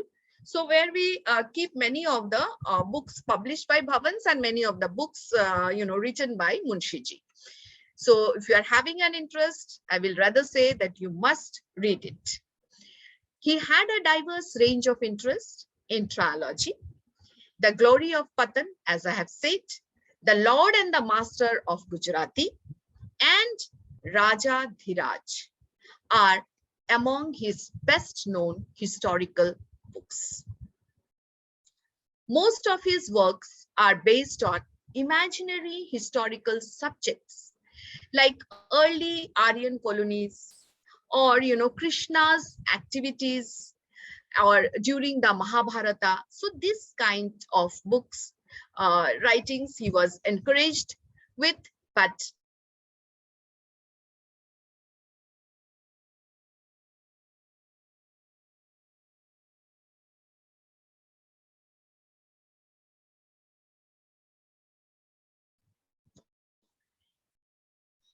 we know his life as social reformer. He was the greatest social reformer of the time. Munshiji was not an armchair social reformer. He practiced what he preached. That is what I will say, that makes a difference between other social reformers and Munshiji. That is why this word has been used, that he was not an armchair social reformer. He practiced what he preached. He himself, he will not say that he will not only go on speaking and not only dictating or not only telling or writing towards the society that society should be like this or like that. And this is, as a teacher, this is also one of the very important lesson that we must learn from him, that we should practice what we preach. We are not only supposed to tell or dictate or guide our children, but we have to implement it in our own life. And then only you will be able to be, many of the children, you will not know that who is admiring you and who is, following you. And after many years, the child may say that, "Madam, you are my ideology." Sometimes we don't even know. So that is what we are supposed to learn from his life. So he actively advocated the cause of women. He has given a very glorified role to women during that time and their role in the society to build a robust India based on Indian values and culture. He has given high, role towards to the women of the Indian society. We know that what was the position of women around when India before and after independence. There were a minimum contribution, though many of the women came forward to contribute, but the society, many of the places was not permitting. So he has given a great role, and he said that women must come forward because they are the basic of the society. They can only, add values and culture towards the future citizen of the country. As I said, that he was not an armchair social reformer. He practiced what he preached. So after the demise of his first wife, Munshiji married in 1926 Leelavati Seth, a widow who was elder to him, resisting societal opposition and criticism. Widow marriage was not popular in India during that time. You have seen that so many social menace used to was in practice in India in different parts. Sati Pratha, or the widows were sent to the ashrams, and the widows, what kind of difficult life they have to lead during that time. So he has given a position, and he himself married a widow and tried to spread the message in the society about equality of women.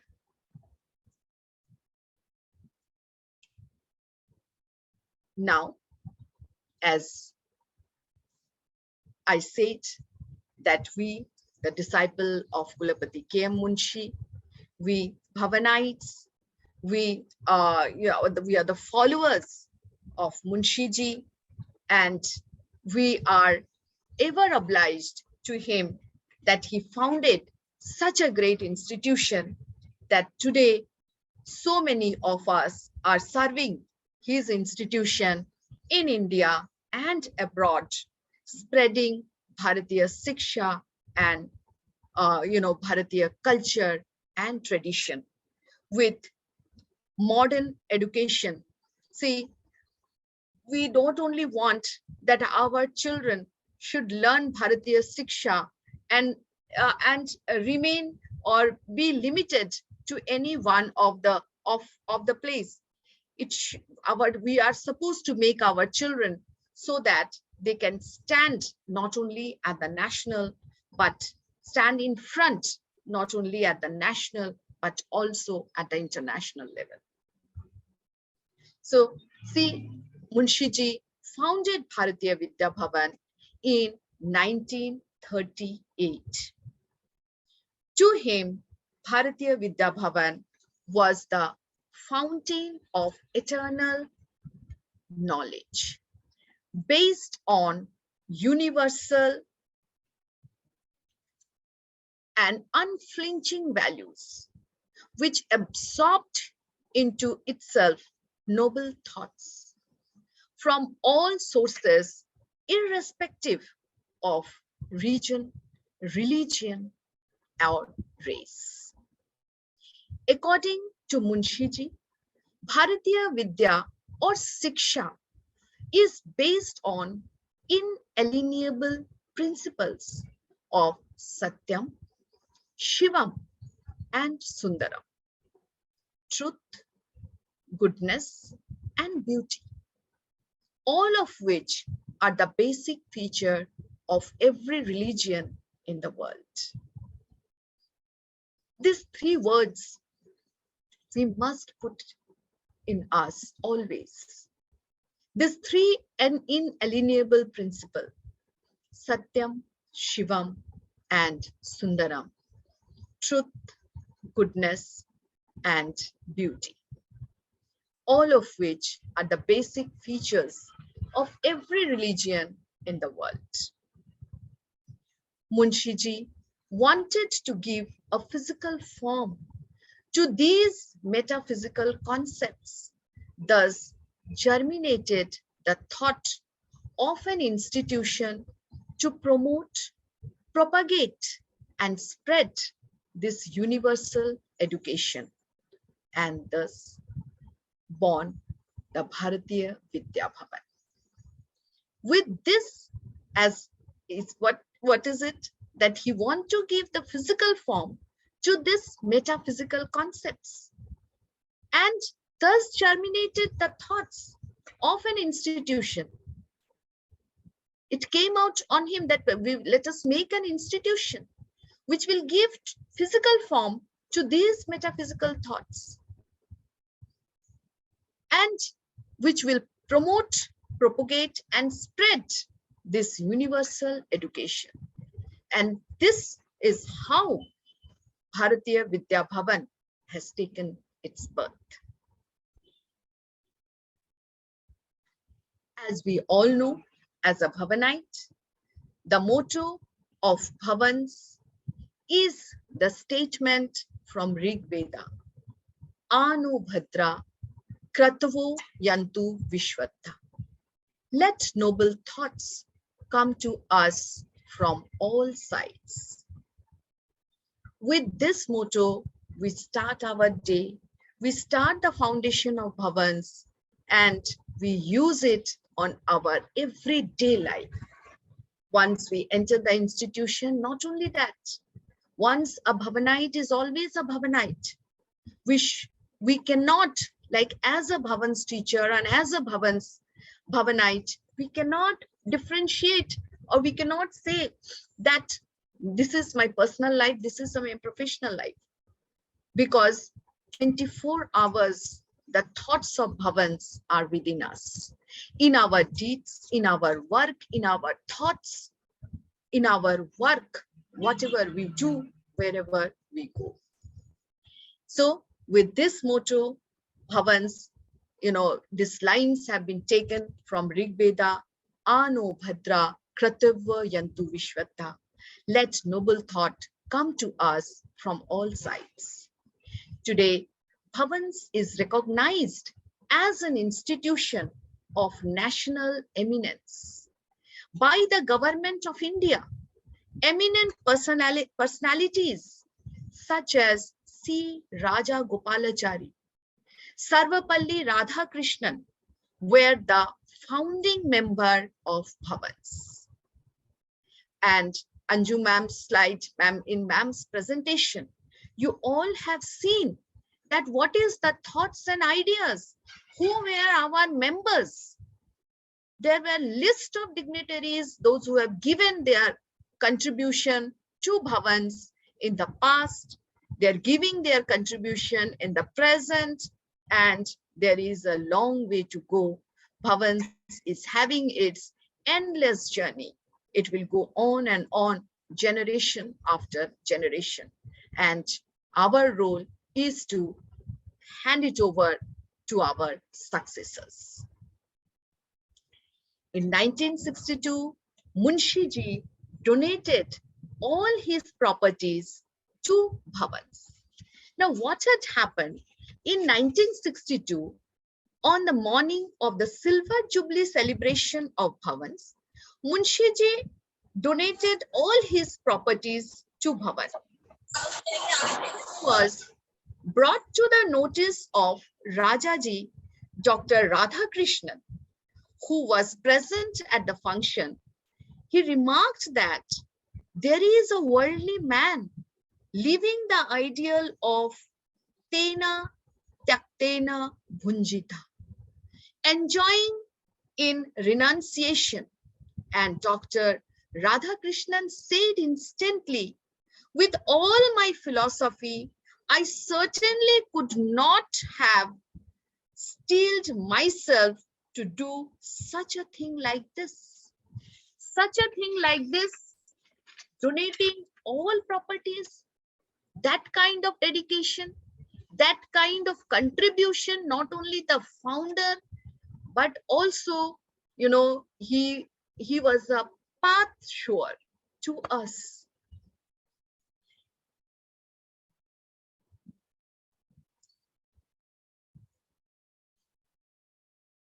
Then Munshi Ji envisioned that India will once again be acknowledged as Vishwa Guru, a superpower that embodies the ideals of Vasudhaiva Kutumbakam, the global family. This is the foundation on which he built his institution, the Bhavan. And whatever dreams he has seen during that time, today we are seeing that all his dream is coming to a reality. India has reached its excellence in various fields and is now one of the well-known country all over the world. There was a time when we used to say that we are Indian, people were not having a different kind of looks. But now, if you will go to any part of the world, if you will say you are an Indian, you will see the kind of respect that the people are having in their eyes. He built Bharatiya Vidya Bhavan with the devotion of one engrossed in raising a temple.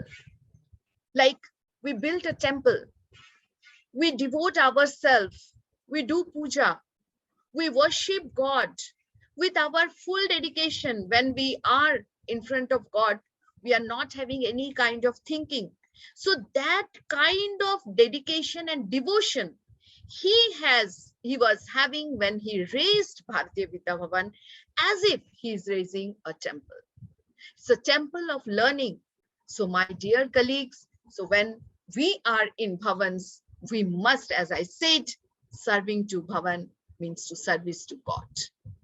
He raised it brick by brick, combining as he did so both breadth of vision and grasp of detail.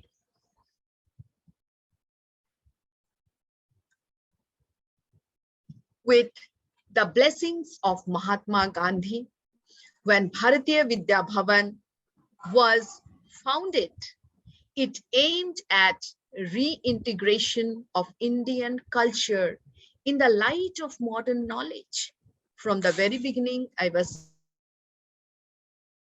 integration of Indian culture in the light of modern knowledge, because we should not remain backward at any point, and to suit our present day need and the resuscitation of its fundamental values in their pristine vigor.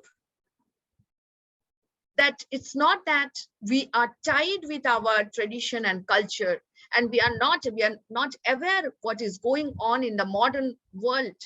We are very much well known towards the modern world, but only thing is that we should not forget our past.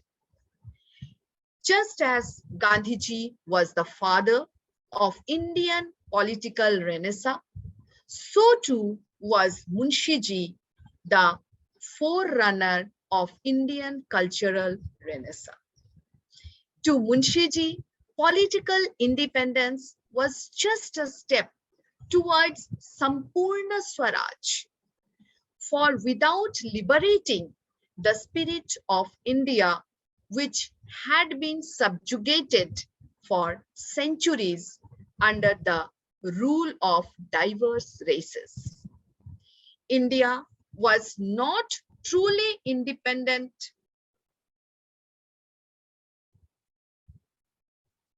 and Bharatiya Vidya Bhavan was its contribution towards such liberalization.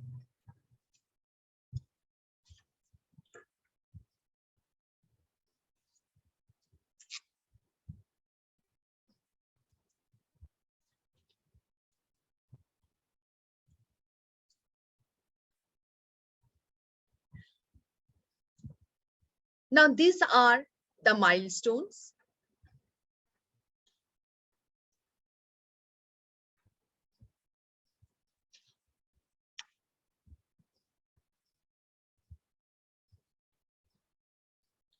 In 1938, Kulapati Munshiji laid the foundation of Bhavans.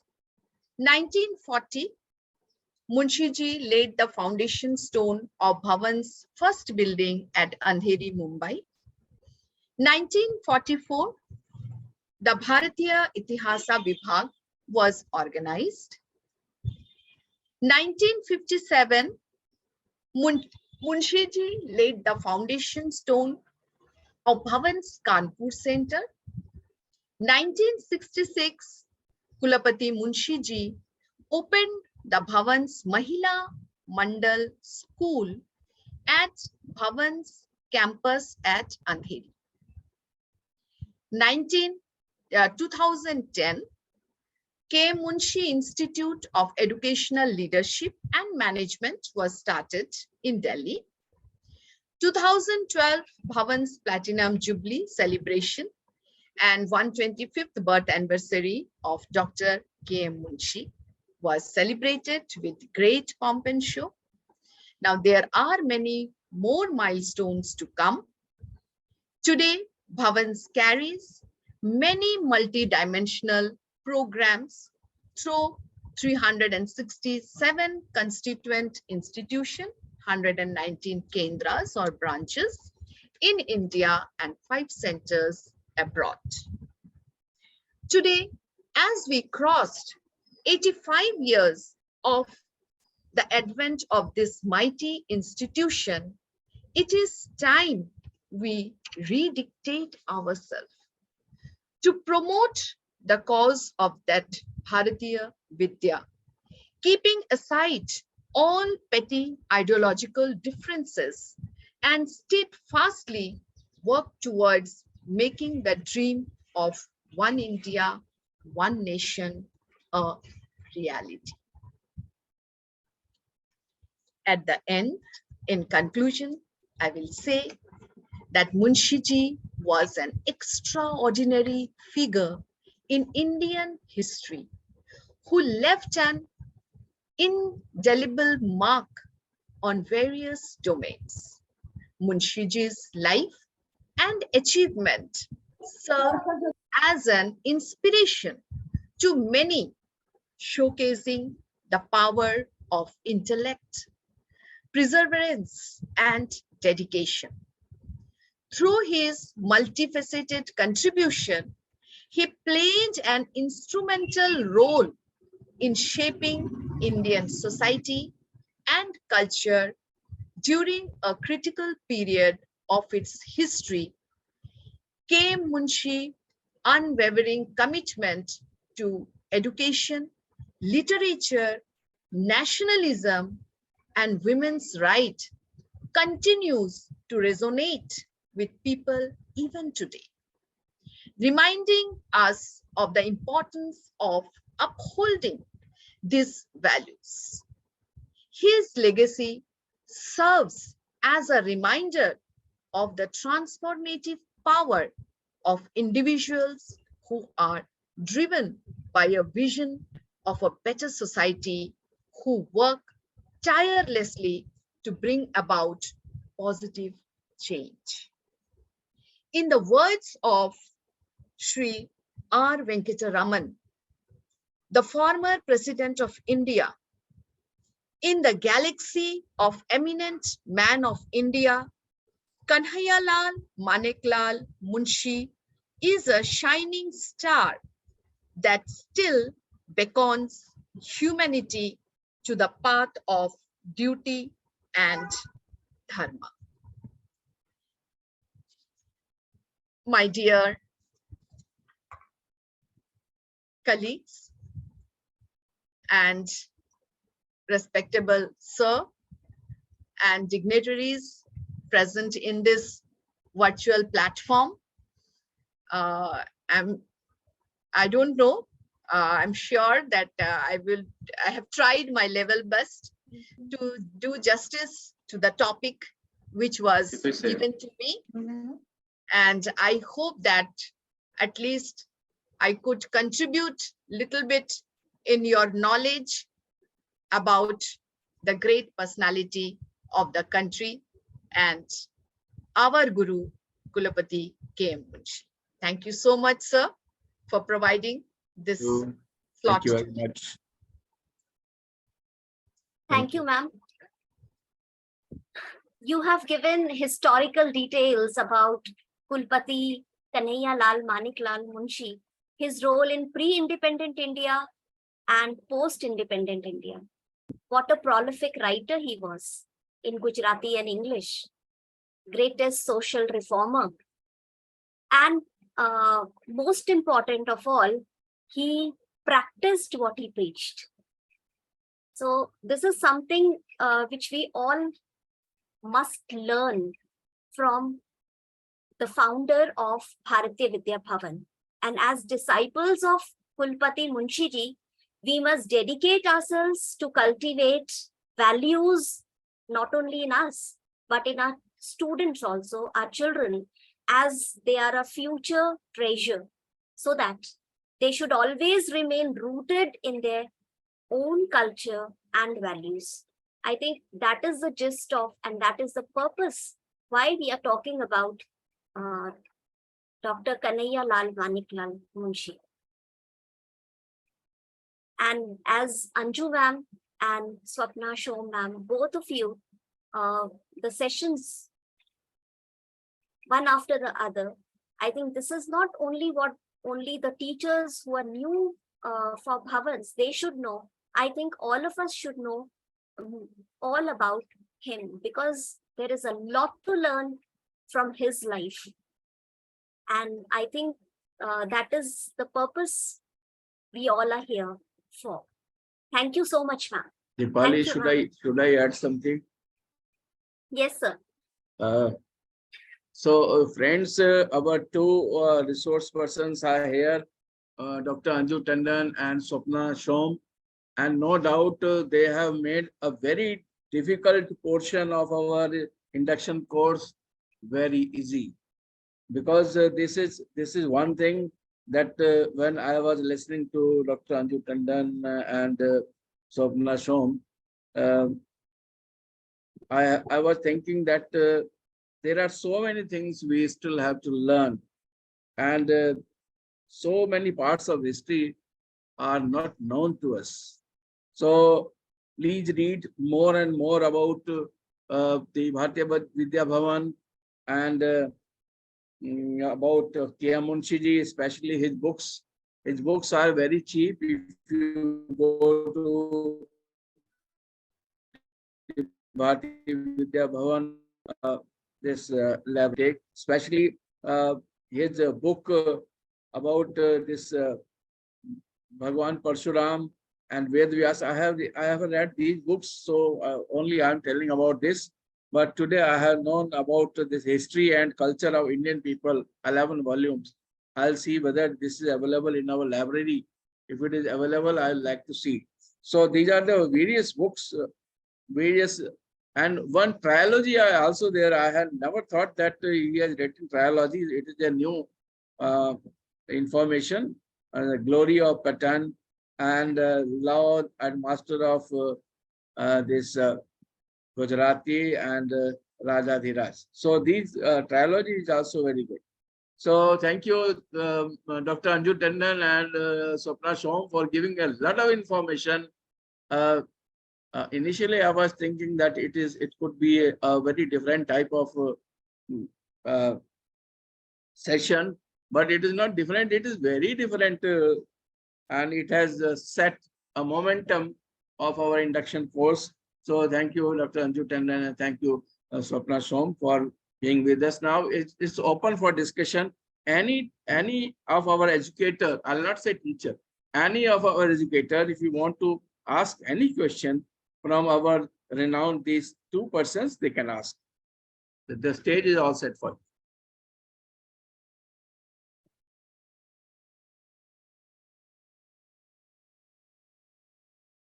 One 59 persons are there. So I hope that somebody will ask something which is not clear to you, or do you want to add anything?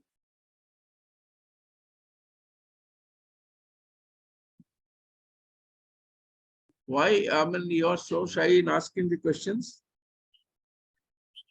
Anybody?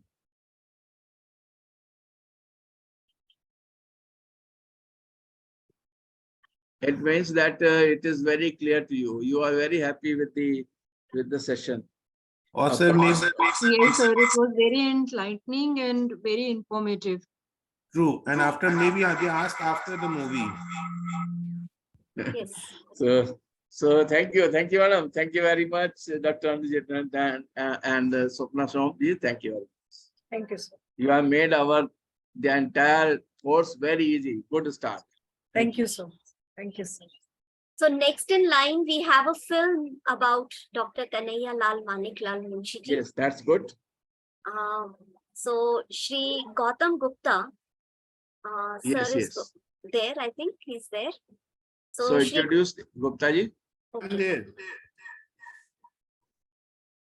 I'm here, sir. Madam, please introduce Gupta ji. Yes, sir. Shri Gautam Gupta is the principal of KDKVM Renukut, Sonbhadra. He began his career as a chemistry teacher. He is a postgraduate in chemistry and education. He also possesses a postgraduate diploma in computer application. He taught chemistry to senior secondary classes at CMS Lucknow. He has worked with many prestigious schools of Aditya Birla Group. He has always been a source of inspiration for his students and staff members.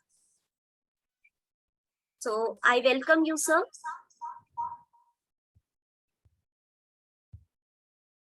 I welcome you, sir, on this Yes, virtual ma'am. Yes, platform. ma'am. Yes, ma'am. Good afternoon to one and all. I am using two screens simultaneously because I am out, not in my school. So, and there is a little connectivity problem. So please bear with me. First of all, I thank Dr. Sharma for giving me this chance. I agree and echo the words and sentences of Madam Swapna Shrom about Dr. Sharma, as my words won't be that beautiful in describing Dr. Sharma.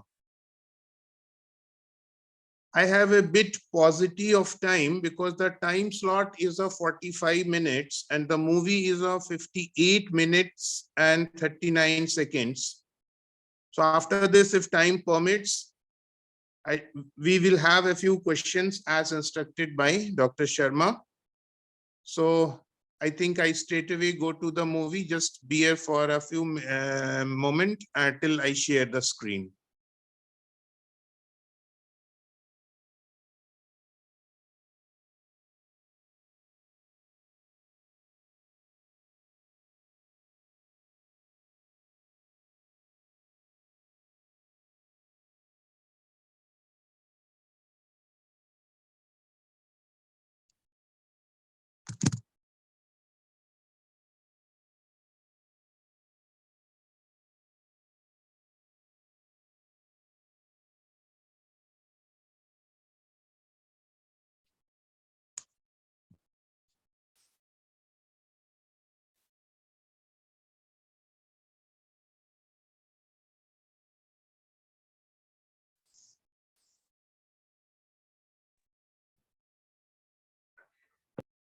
Why the screen is not coming?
Here the screen is coming, but it's not getting shared. I'm so sorry.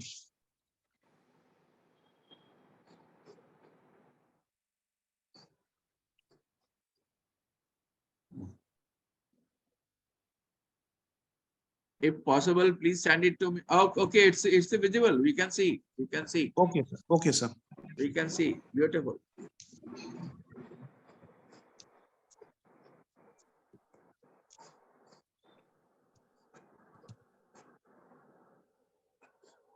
But voice is not coming. Yes, sir. I'm trying just few moments more. Please.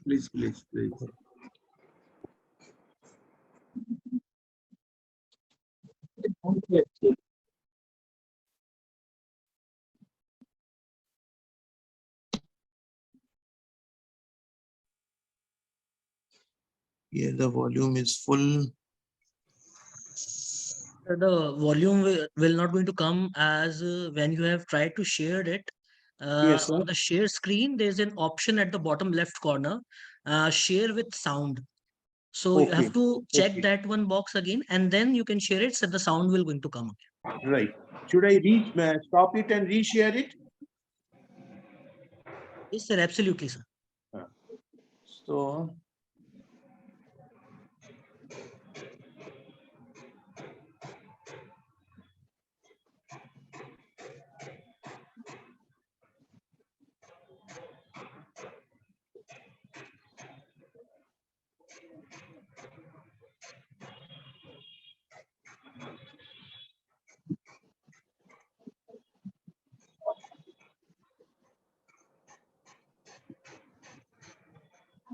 I'm not finding it.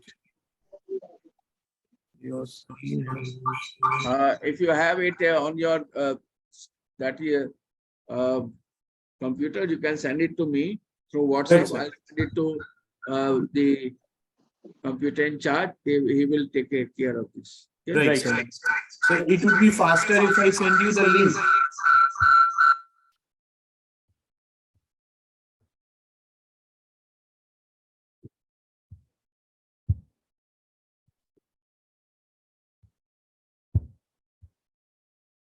We cannot listen the voice, but we can see Sir. the I'm sending you the link. So sorry to interrupt, but since you're using two devices, that's why the voice is echoing. Okay, so I will stop this device. My mobile one, I will stop. Yeah, that's why, because they're in the near range, that's why this is happening.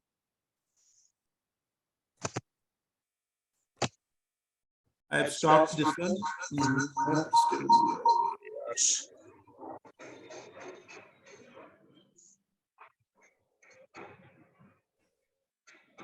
Yes.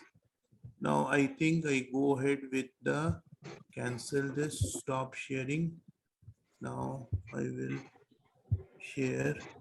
We come to this one. Open. Now this one. Yes. No. It's not happening.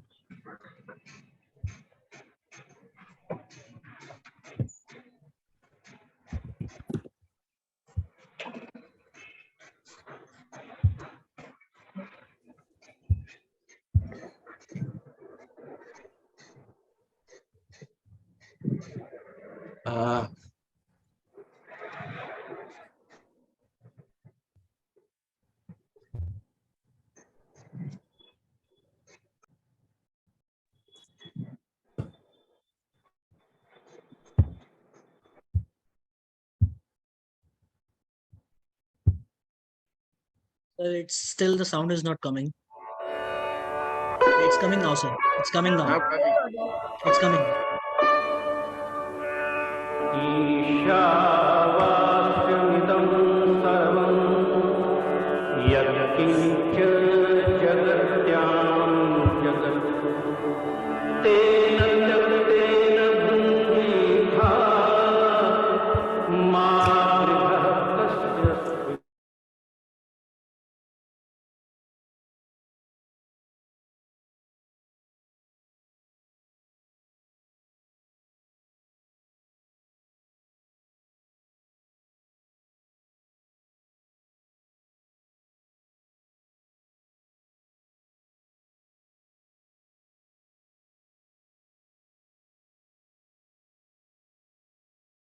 Is there any problem?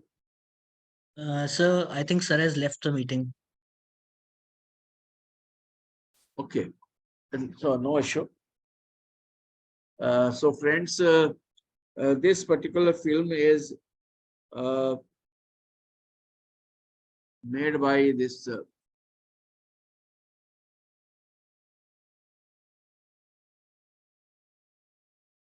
hello.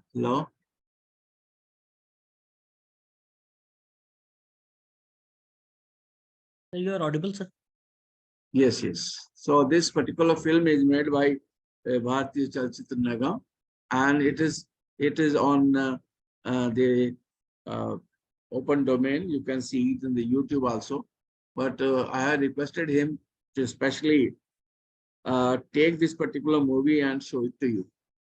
Is it possible, Mr. Saxena? Can you see it from this YouTube? Yes, sir, I can show it. I will going to take a little bit of time, and I can show the movie over here itself. If you have, you can show it because I think there is some problem. Hello.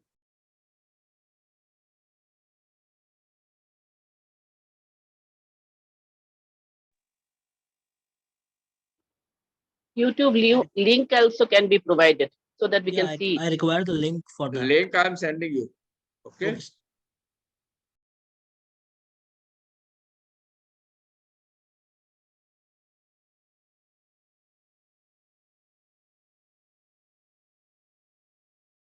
I send link to you.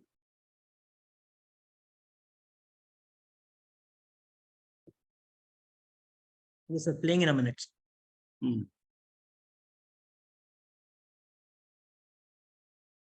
Earlier, we used to have the films of film division, and in every movie, when we used to see the movie, first there's some film division movies used to shown as a trailer, and they was very encouraging movie.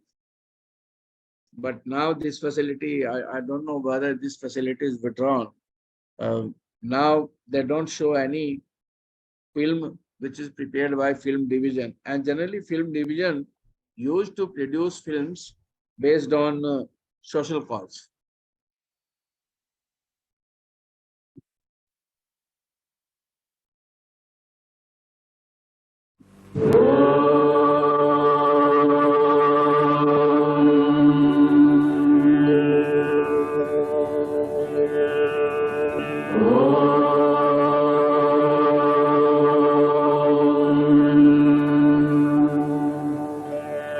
Lives of great men all remind us we can make our lives sublime, and departing leave behind us footprints on the sands of time.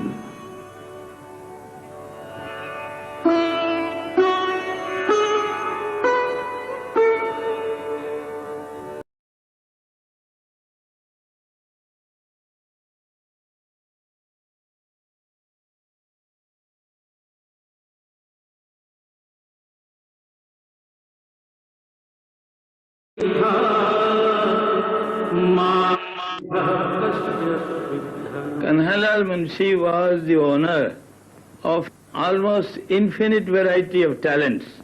He was an excellent writer of Gujarati prose. He was an excellent administrator. He supervised the action against the Hyderabad Nizam. He, as a lawyer, he stood among the first half a dozen or so. His most valuable gift to India was his revival, his very concrete effort at revival of the ancient Indian culture. When I think of Sri Munshi, the whole new world opens before me, because he was not restricted, and his talents, his enthusiasm, his love for so many things led him into different aspects of human culture. Munshi Ji was a person who influenced the decision in the Constituent Assembly. He was working as a colleague to Dr. Ambedkar, and he was almost responsible for the framing of the Constitution. He was a very independent-minded man. There were times when he could not agree even with Mahatma Gandhi. He never made a secret of it. And Mahatma Gandhi respected him because of his independent expression of thoughts. Essentially, Munshi Ji was a human being in the real sense. He had concern for others, particularly for those who were below him, who worked with him. Even for a servant, he had the affection as a member of the family. When I wanted to get married to a non-Gujarati, he said, fine, that's your choice. And he did all to help us with that.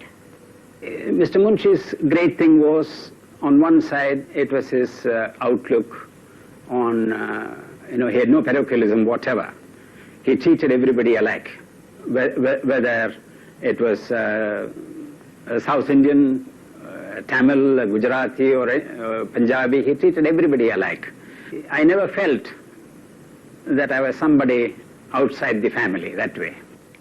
When my sister wanted to become a sannyasini after her MA, he said, no, not now.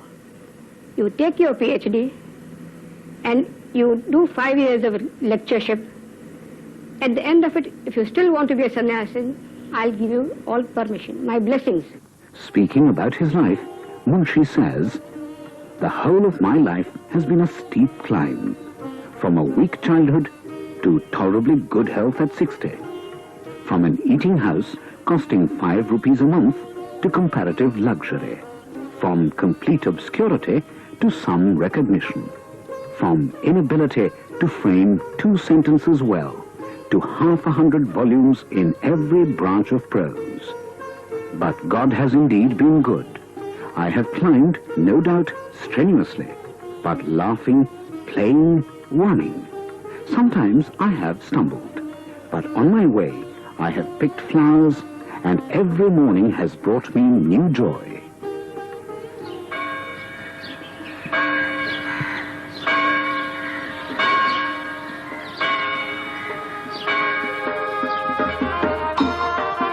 Bharuch, a port town in Gujarat state on the Gulf of Cambay. One of the well-known places of this town is Munshinu Tekru, which was where the famous Munshis of Bharuch once lived. Here, in a lane called Munshini Khadki, stands a house where Kanhaiya Lal, known as Kanu, was born at 12 noon on the 30th of December, 1887.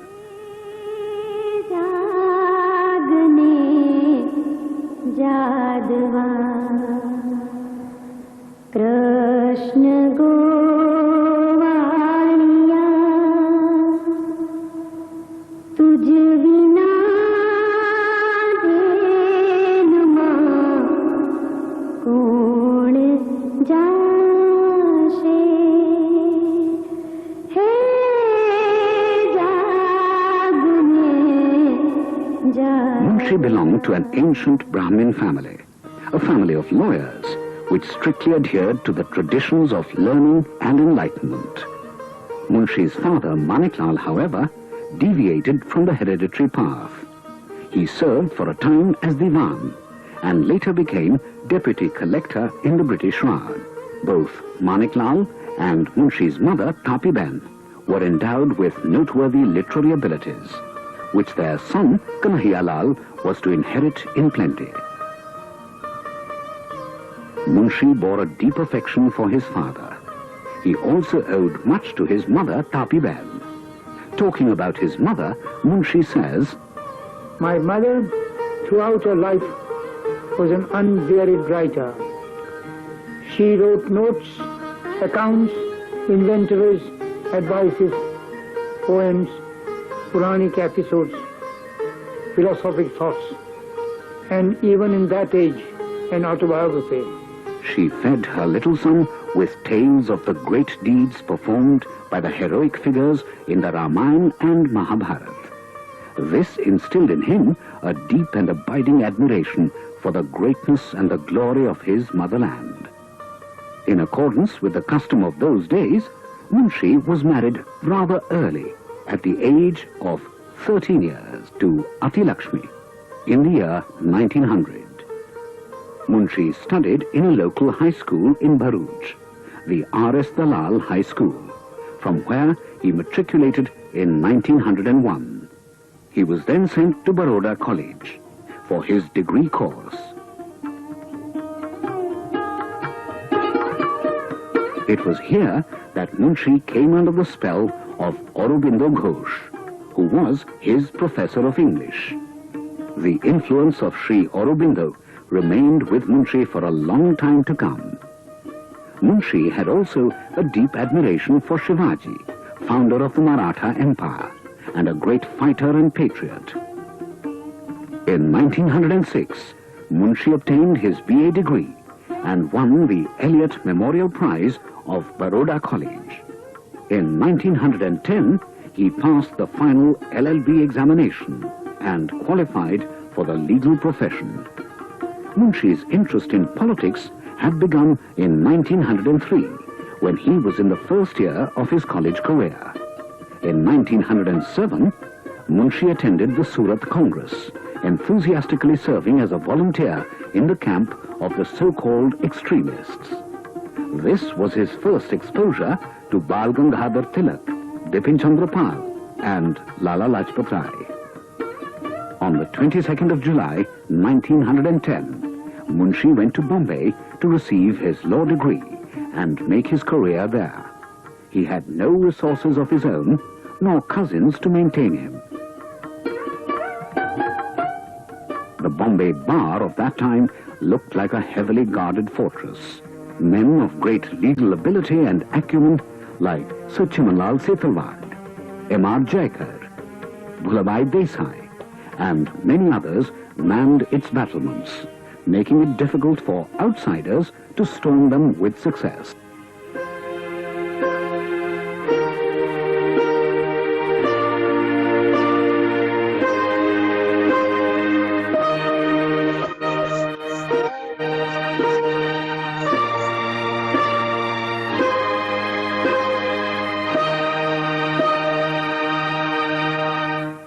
Initially, Munshi lacked the required self-confidence and sophistication, but he decided to make every effort to succeed.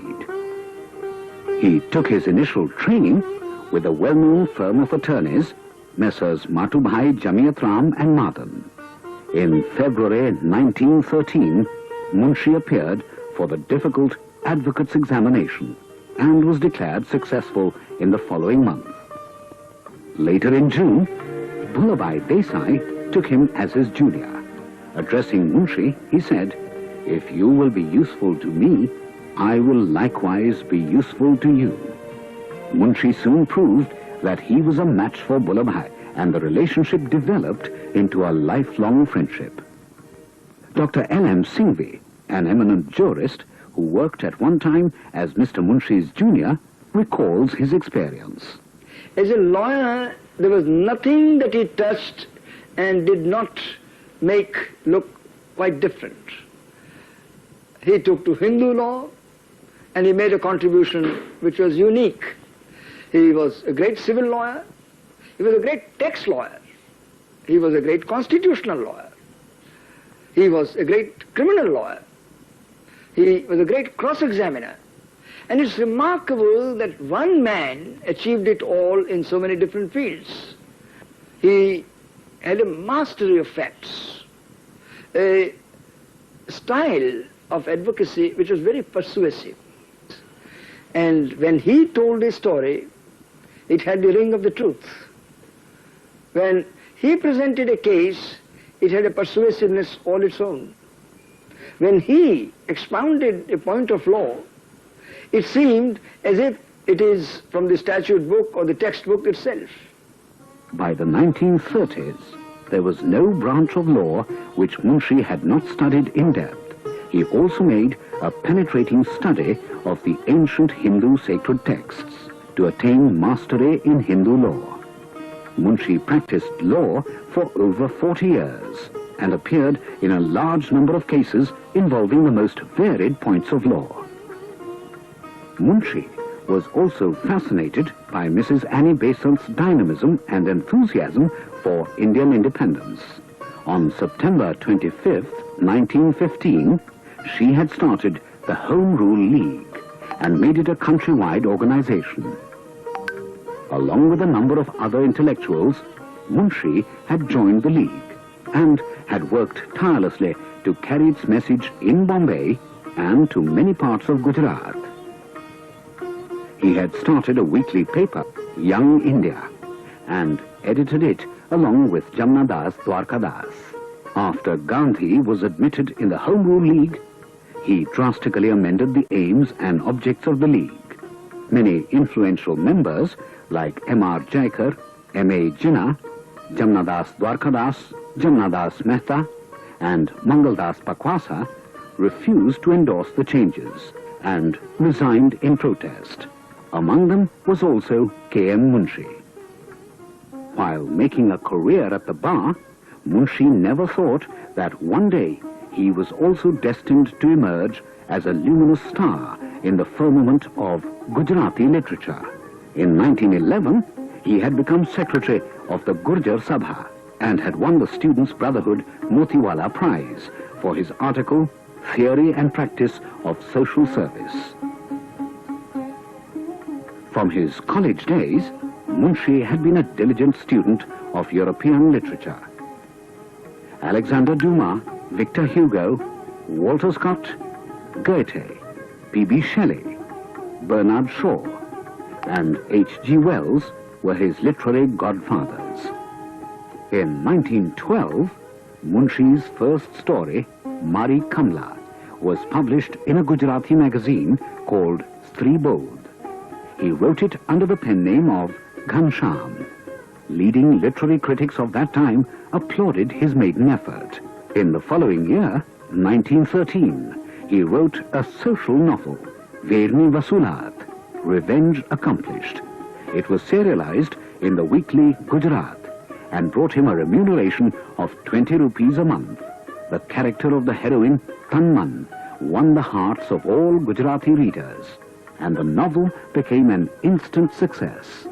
In 1916, Munshi wrote a historical novel, Patanni Prabhuta, Greatness of Patan, followed in 1917 by Gujarat No Nath, Lord of Gujarat. This was a part of a trilogy that showed the greatness of Gujarat and its rulers. In 1922, Munshi wrote Rajadi Raj, the King of Kings, to complete the trilogy. In 1920, Munshi had published Prithvi Vallabh, which had transported him to the pinnacle of prosperity. The novel was translated into English, Hindi, Marathi, Kannada, Bengali and Sanskrit. Besides being staged, it was also made into a film by Sohrab Modi. मंत्री महाशय, कहाँ है वो दुनिया में हलचल मचा देने वाले महाकाल के सशक्तिवान पांव, जिन्हें धोकर पृथ्वी वल्लभ अपना जन्म सफल करे?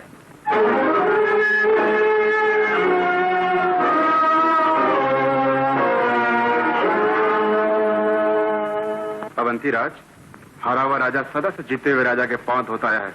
ये हमारे देश की पुरानी रीत है। फिल्मराज, ये आप क्या कह रहे हैं? क्या मैं और पांव धोऊं, और वो भी उस कार के जिसके हाथ मेरे पांव धो धो कर जीवन भर के लिए गीले हो चुके हैं? गुस्ताखी न कर, तेरा जीवन मेरे हाथ में है। मूर्खता न कर, मेरा जीवन भगवान के हाथ में है, और जब तक वो नहीं चाहता तब तक तू, तेरी सेना, तेरी जीत, किसी में हिम्मत नहीं कि मेरा बाल भी बांका कर सके। तो तू मेरे पांव नहीं धोएगा? दुश्मन के पांव धोकर 100 साल जीने से ये लाख दर्जे अच्छा है कि आदमी अभिमान का एक क्षण जिए और उसके बाद हमेशा के लिए आंखें बंद कर ले। Principal Yashwant Shukla. Munshi has written historical fiction, social fiction, mythological fiction, and in all this, his narrative skill is surpassed only by his characterization and action. So, characters give rise to action, and action interpret the characters. This way, something of fiction, something of history, and something of narration, all these things combine and make a novel that Munshi has graced Gujarat with. Among Munshi's early social novels was Kono Vank, Whose Fault, published in 1915 as a protest against the evils of forced widowhood, early marriage of girls and caste cruelties. Then there was Swapna Drishta, 1924, a record of his own reactions to the political happenings in India since the beginning of the first decade of this century. In 1940, Munshi wrote another historical novel, Jai Somnath. It is the story of the attack on the great temple of Somnath by Muhammad of Ghazni in January 1025 AD. In the novel, Munshi paints a shining picture of the heroic defense of the temple by the then King of Gujarat and his soldiers. Munshi had done a good deal of research on the Somnath temple. For several centuries, it was a celebrated seat of learning, where Shaivite teachers of national reputation taught.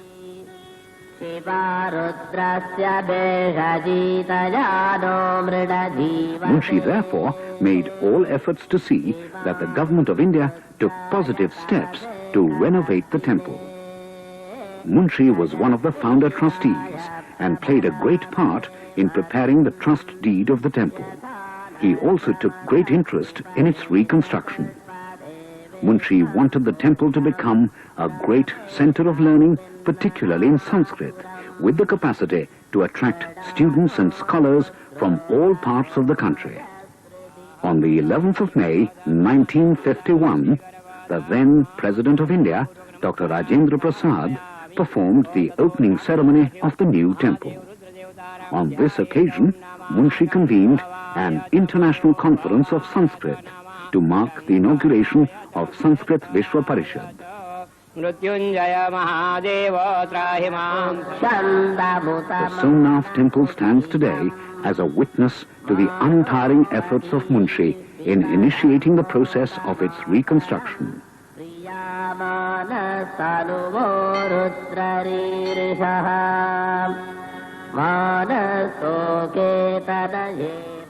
Munshi believed that Indian culture is not merely Aryan culture, but very much more.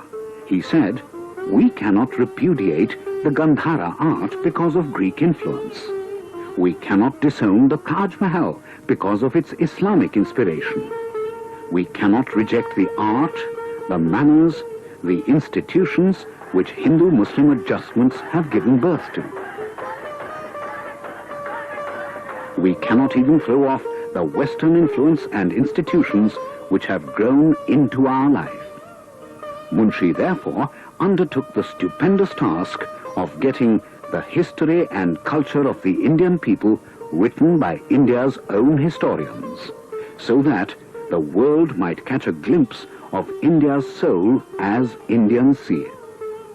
In 1957-58, Munshi published a 3-volume novel called Tapasvini, The Lady Sage. It is a detailed description of the social and political evolution of Gujarat since the Great Revolt of 1857.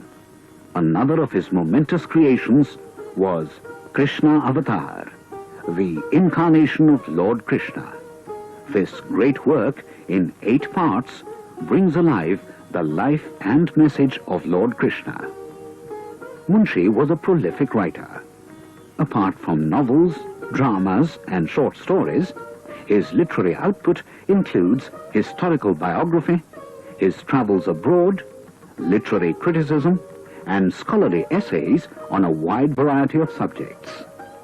In the post-independence period, covering 24 years, his major writing was non-fictional, related to biography, politics, history, and culture.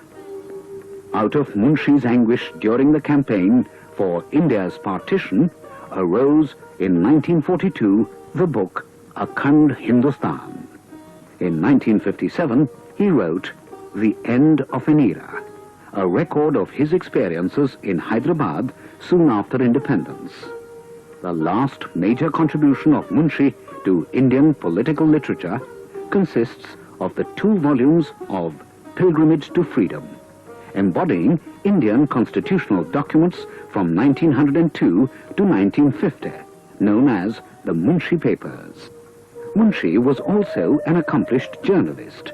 For about a decade, he had edited the weekly journal, The Social Welfare, and its successor, The New Democrat. In 1936, Munshi had started Hans Limited, which took over the Hindi magazine Hans, and he became its joint editor with the Hindi writer Prem Chand. Later on, even after Munshi left him, Prem Chand continued to keep the name and was known as Munshi Premchand. Later, he discussed a wide variety of subjects in a homely style through his features Kulapati's Letter, published in the Bhavan's Journal, a fortnightly organ of the Bharatiya Vidya Bhavan. In looking back at the life of Munshi, one cannot but remember the contribution of Leelavati, his second wife, in inspiring him to climb the ladder of success. Leelavati was a widow. After the death in 1924 of Atilakshmi, Munshi's first wife, Kanhaiyalal and Leelavati decided to get married. Munshi took the consent of his mother, Tapi Ben, and got married in 1926. Meanwhile, at the Nagpur Congress session in 1920, Gandhiji had introduced amendments in the Constitution of the Congress, outlining its new goals. Munshi, along with 20 other members, disagreed with the amendments passed and resigned from the Congress. In August 1926, Munshi was elected to the Syndicate of Bombay University. Vice-Chancellor Sir Chimanlal Setalvad invited him to take active interest in the activities of the university. In 1927, in response to Sir Chimanlal's suggestion, Munshi contested the university seat in the Bombay Legislative Council. Munshi won the election and took his seat in the Bombay Legislative Council in 1927. Meanwhile, in Bardoli Taluka of Gujarat, the government had jacked up land revenue assessment by 22%, even though there was no noticeable increase in the production of crops. There was widespread resentment among the people. The government retaliated with severe repressive measures.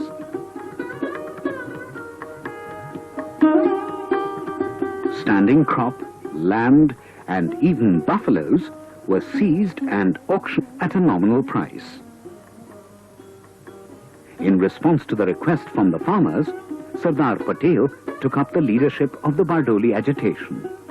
About this, Munshi said, It was a great experience for me when I saw Sardar leading the 80,000 Bardoli peasants into a grim struggle of limitless courage. On the 16th of June 1928, Munshi visited Bardoli. He was much perturbed. After a series of discussions with various leaders, a committee was formed called the Munshi Committee, with Munshi as chairman and 6 other members to study and examine the grievances of the farmers. Munshi met the farmers and was convinced about their demands. He also found that popular support was complete and spontaneous. The impressions which he conveyed to the governor had a strong impact on informed opinion. The Bardoli episode drew Munshi closer to Gandhiji. He resigned from the Bombay Legislative Council in 1929. 12th of March 1930, Mahatma Gandhi embarked on the historic march from Sabarmati Ashram to Dandi Sea Beach in defiance of the SALT Act.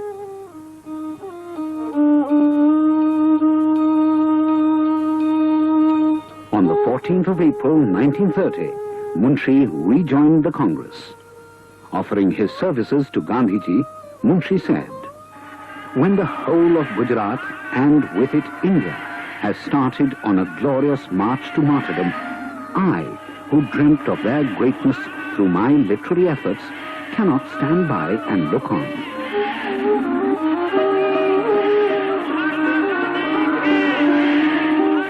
He participated in the Salt Satyagraha. He was sent to Yerawada Central Prison in Pune and sentenced to 6 months imprisonment and a fine of 300 rupees for participation. Meanwhile, the British government invited the Indian leaders to a roundtable conference in London. At the second roundtable conference, a federal structure committee was set up to examine the feasibility of framing a federal constitution for India. Munshi prepared a note making a critical assessment of the system and submitted it to Mahatma Gandhi. During 1931, Munshi was elected member of the Bombay Pradesh Congress Committee and later of the All India Congress Committee. Meanwhile, Gandhiji launched the civil disobedience movement against the ordinances promulgated by the Viceroy, which were a breach of the Gandhi-Irwin Pact. Munshi participated in the movement and was sentenced to 2 years rigorous imprisonment in Bijapur prison in Karnataka.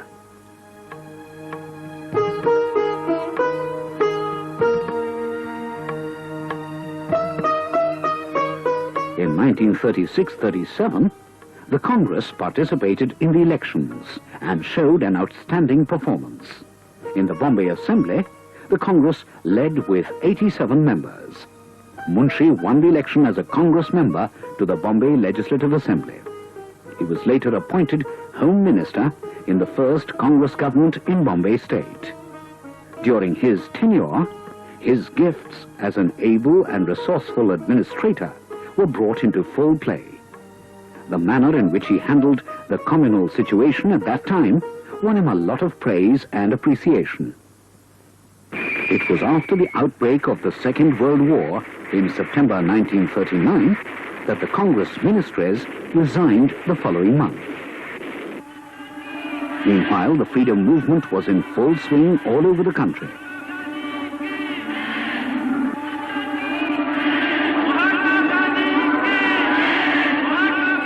Munshi was arrested for offering individual satyagraha in 1940. He was imprisoned in the Yerawada jail in Pune. However, in 1941, he was released because of severe illness.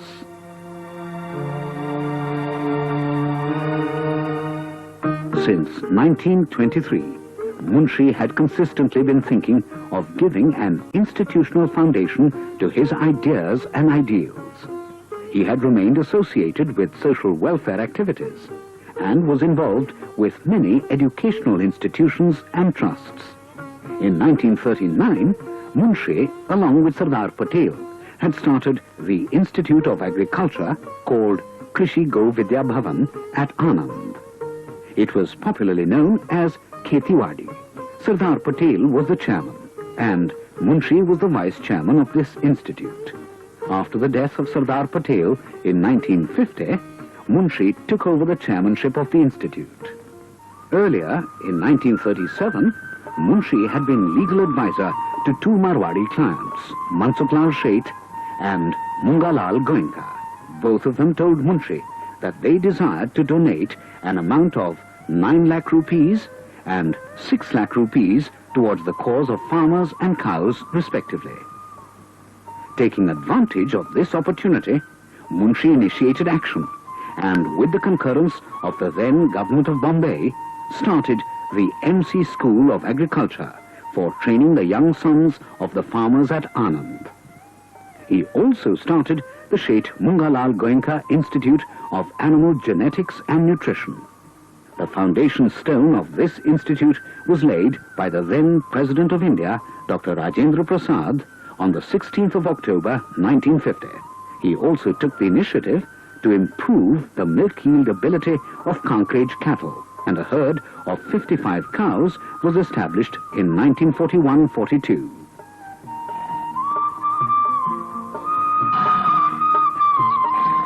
Munshi took great interest in the activities of the institute.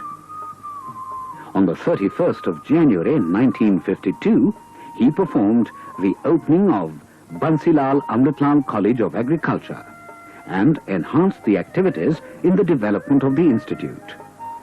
It is in fact the foresight and vision of both Sardar Patel and K.M. Munshi that has led the Institute of Agriculture in Anand today to become one of the leading agricultural institutions of our country.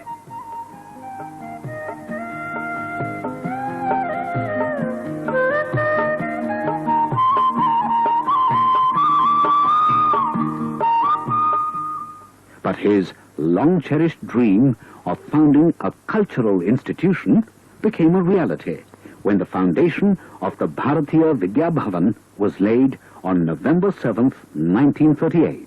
I had an occasion, when I was Chief Minister of Bhopal, of traveling with him long distances from Bhopal to Sanchi and back. I could see in that period, we discussed many things, but throughout he was full with the idea of the Indian culture, its depth and width both. That is the wider view that Indian culture took. And all the time he was keen, so far as our education is concerned, he was worried about the newer generation. They should all be imbued with the Indian culture, and in that context he was also very keen that Sanskrit should be, the education in Sanskrit should be imparted to as many people as possible, because he believed that in order to appreciate the Indian culture, Indian roots, Sanskrit knowledge will be of great value. Well, the institution would not have been founded but for Munshiji. That is his importance. He had the idea, and I provided him with the land which he required, because it was a very good idea. And the culture of India is being propagated through this institution for the last many years, which is a great contribution to the Indian development also. Munshiji was wedded to it, and he was also a genius for this purpose. I don't think another person would have been able to do this. The opening ceremony of the building of the Bhavan in Bombay was performed by the then Governor-General of India, C. Rajagopalachari, on the 8th of August, 1949.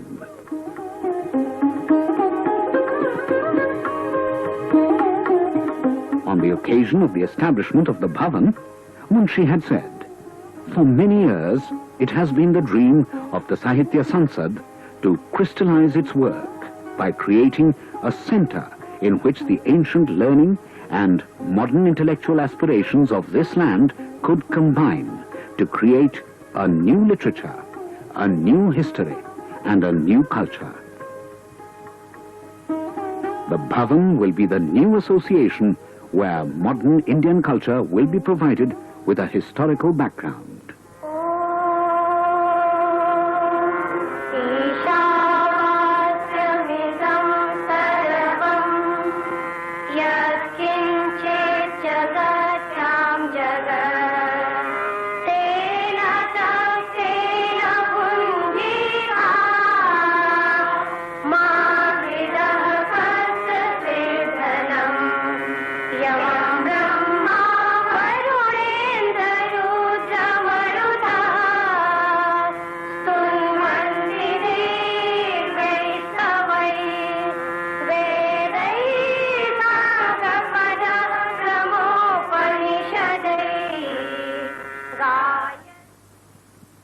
P.V. Narasimha Rao. I was one of the earliest workers in the movement of the Bhavan.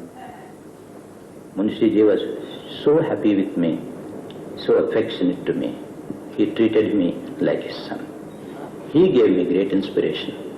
And when there is a combination of affection and inspiration, a very rare combination, then what else do you need? You do get affection but not inspiration from the same quarter. You get inspiration, but sometimes you may get a harsh word or two from some other quarter. But here, Munshiji combined both. The Bhavan's main center in Bombay today is a beehive of activity. It has a well-stocked library with over 100,000 books. Munshi had said that this is one of the best Indological libraries in the country. Ramakrishnan, who has been associated with Munshi and with the Bharatiya Vidya Bhavan right from its inception, shares his experiences. Munshiji was primarily a Renaissance man. He considered himself as a small seashell thrown up by the mighty modern Indian Renaissance, starting with Raja Ram Mohan Roy, who was the morning star, and Sri Ramakrishna, who was the dawn, and Mahatma Gandhi, who was the noon of modern Indian Renaissance. He considers Indian culture to be everlasting and eternal, all-embracing. He felt unless modern technological advancements are properly integrated with ancient values and vice versa, no nation will have a bright future. It is with this end in view he started the Bharatiya Vidya Bhavan.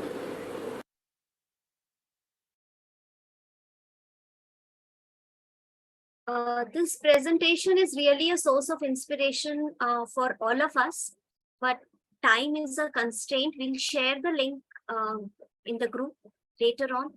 And I think this is not only for the teachers, we can show this to our students also. So I think, sir, now it is time for discussion.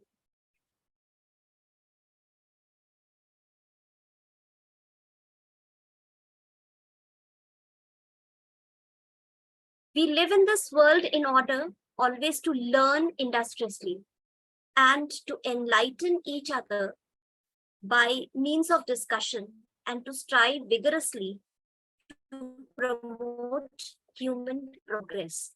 And because of this, this session has been included where all the participants turn by turn can present their point of view. And the topic for discussion for the today's session is the ethics of AI and automation. So, our chief guest has joined. He in the list whether yes, sir. He has joined. Shri A.K. Katiyar. Yes, sir. So, sir, he's there.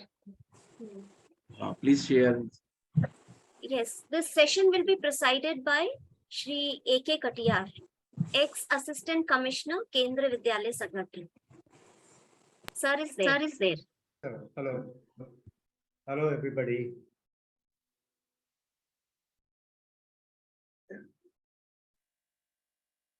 Good afternoon, sir. Good afternoon. Yeah. We welcome you, sir. Sir, A.K. Sharma, sir, would you like to introduce A.K. Katiyar, sir?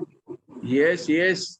Katiyar, sir, is the ex-Assistant Commissioner of Kendriya Vidyalaya Sangathan, and he has tremendous experience of managing teaching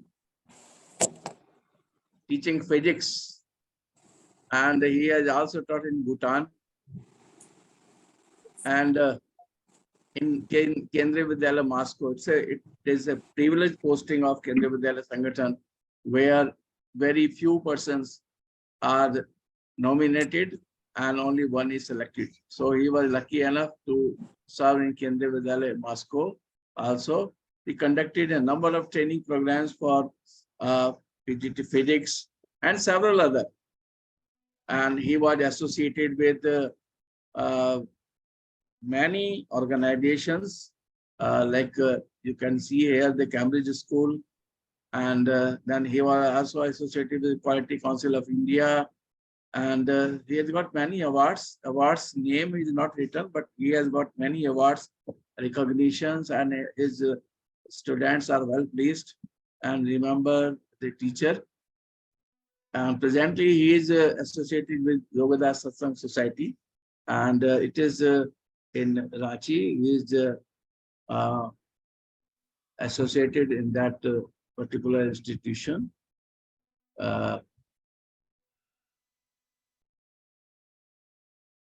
And overall, he is a very good friend of mine. So I have requested him to preside over the function that we are starting from today. And I won't say he's busy. You can see that he is already leading so many roles. So he's very busy. But he has acceded my request. So thank you very much, Katiyar ji. Thank you. Thank you, Sharma ji. Thank you. Katiyar ji will preside over this particular session. And please tell the teachers, the educators to participate in the program. Please. Thank you. Thank you, sir. Thank you.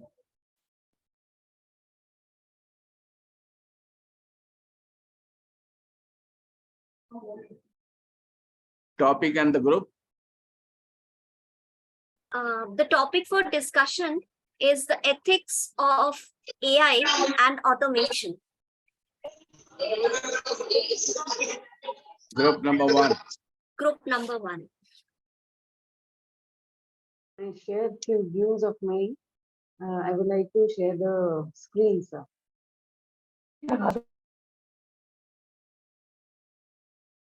Hello. Please, ma'am, share. Good afternoon, sir. Yes.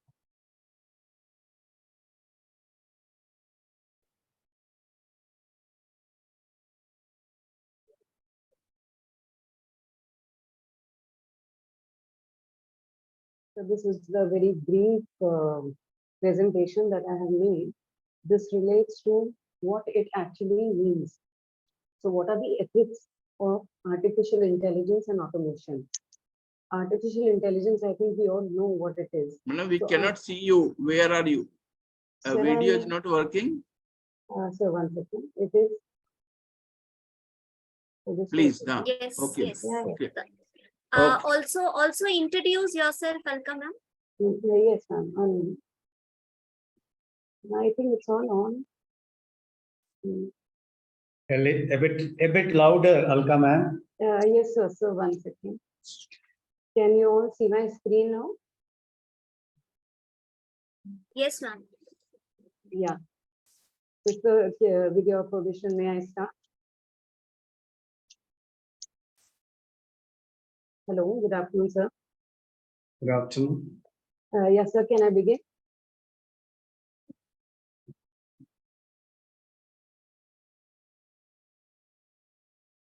Can you hear me? Yes, sir? Alka ma'am. Alka ma'am, begin. Okay. Yeah. So AI. We all are waiting for you. Yes, sir. Yes, ma'am.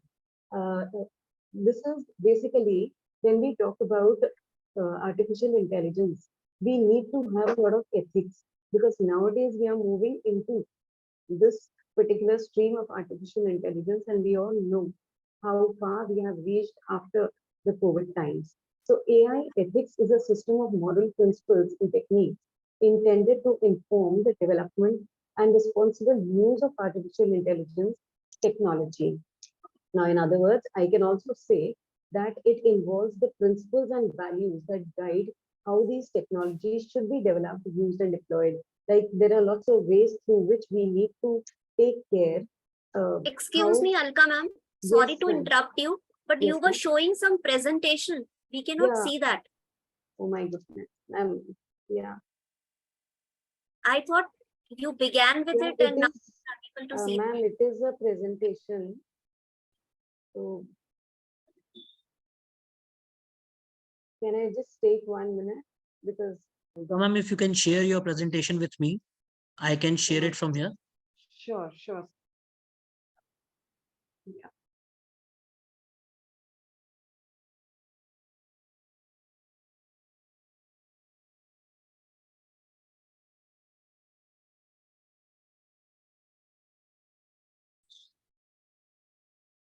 Madam, technology is not every time it's not friendly. Sometimes it's gives very trouble.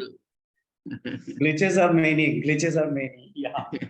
Glitches are always there, so we should bear with us. Yeah. Or if there is anybody else who Your wants camera is off, so video is not visible. Sir, Somebody has suggested your camera is off. Sir, I've shared my presentation with So you. video is not visible. My camera is on.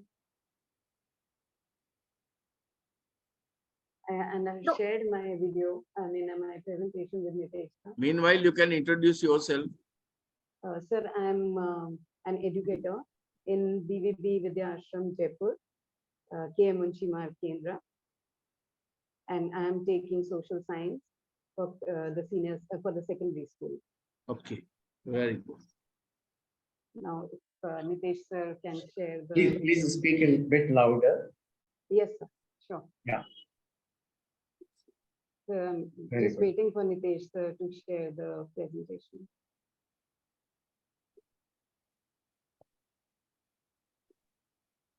Yeah, this is just a brief. I hope everybody can see it now.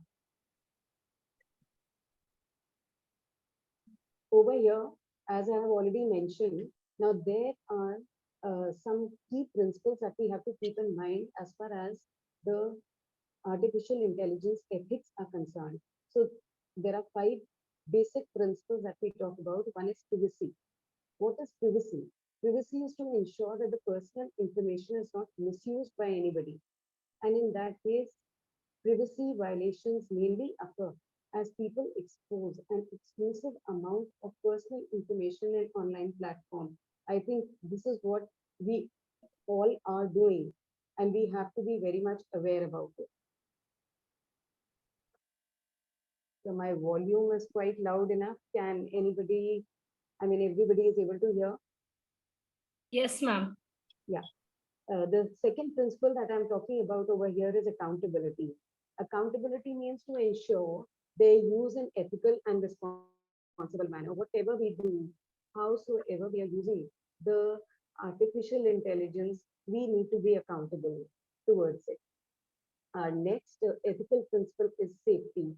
To ensure safety of individuals and society as a whole, we need to adopt all these ethics as far as we are using artificial intelligence and automation. And this is what I understand we need to explain to the children also. Next is transparency, to understand how decisions are made and challenge them if necessary. And the last, ethics. The principle of ethics is human control, and that is the most important, to ensure that AI and automation are operated under human control. That is, we all have to be very careful when we are using the artificial intelligence. So can I have the next slide, please? The next that we talk about is, why do we need ethics in artificial intelligence? Now, there has been a lot of data which is available, and suppose we are not using these ethics, then this data is going to be open in front of everybody. So there are lots of risks that are involved when artificial intelligence is concerned. These are the various risks that we actually talk about: perpetuating bias and discrimination, then unfairness, amplifying racism. Alka, I'm sorry to disturb you in between, but could you please hold your mic a little bit closer? Not everyone is able to hear you properly. Is it okay now? Hold the mic a bit closer to yourself. Yeah. Is it your fine? mic now. I think you're wearing your headphones now. Yeah, so yeah. Hold your mic a little bit closer. Okay, it's almost in the end. So as academicians, we have the responsibility to educate students to recognize the ethical challenges and their implications. I mean, I have made a very small presentation looking at the time constraint. Thank you so much, sir.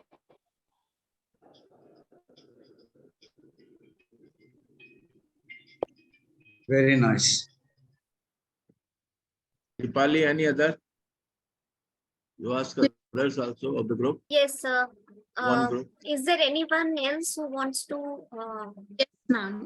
Okay. Yes, ma'am. I'll go. Good afternoon, everyone. My name is Purvi Jajani and I'm from Bharatiya Vidya Bhavan, Jaipur, Kendra, KM Munshi Marg. Thank you so much, Alka ma'am. It was very informative one. Future of AI. I would like to share my screen. I hope it's visible to everyone. Yes, ma'am. Yes, We can ma'am. see. So looking at the feature and the wide application, we may definitely stick to artificial intelligence. Like after this COVID scenario, we have all been understood that how important it is. Definitely there are some glitches, there are some issues that we have to face, but we can also not overlook the uses of artificial intelligence and its wide application. Moreover, there are some errors in biological intelligence, the manual work that we do, whereas in artificial intelligence, we can more precisely, understand the work that we do, and the errors are likely to be less. Moreover, it may be non-consistent, and it can handle many things at a time. Likewise, it's a multitasking thing, which artificial intelligence gives us. Human power has the power to do one thing at a time, whereas artificial intelligence has a power to, do things multitaskingly, same at the time. So hence, I would conclude by saying that undoubtedly natural intelligence is limited and volatile too. So the world now can be more dependent on computers for smooth working. And education is one of the finest resources of the world, which needs to be polished even more with artificial intelligence. So thank you so much for being patient. Thank you. This was all that I had to say. Thank you, Purvi ma'am. Thank you, ma'am.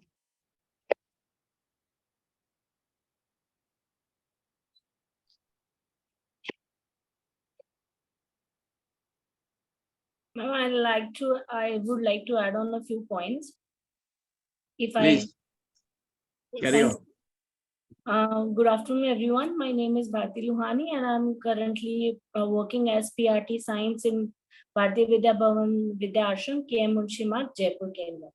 So, as Purvi ma'am said that we are seeing that our dependency on the virtual or the AI systems is increasing day by day. My major concern as an educator is how children are taking it up as their, ease to not doing their work, not using their own creativity, rather than depending on the AI systems. I have personally observed that a few students, whatever we give them as the assignments, like I have a student who was given an assignment in social studies in secondary classes to work on the project regarding Meghalaya. So I observed him using the app to gain more knowledge about it, rather than himself exploring the things on the net. He was just copying the things from the app directly. So that brings me to my next point, that is the points of concern. That is, how do we as educators bring to the knowledge of the children that how should they be using these apps or the AI systems properly, and what are the concerns that they need to be aware of. See, children are very fragile minded, and they move with their own self, like especially with the teenage. They don't generally be aware of the pros and cons of what these things, these technologies bring to us. So a few points that I would like to share. The first one is that we need to make sure that the children are well acquainted with the safety precautions of using these AI systems. These systems not only use your personal information, they take the permissions of using your whole, whatever you're surfing through your mobile phones or through your laptops. They take all the information from there, and they collect the information to use it as the further their use. I mean, they collect the data from there only. So the children need to be aware of how they have to use, how much to use, when to use, and how to use these 3 points. And as educators, we need to bring it to their notice. We need to work on it more. Then secondly is accountability. Even if they are using it, then who's set accountable for the information that they're getting from there? Right. The third point is their own determination. Like I said, that how much to use, when to use, and where to use.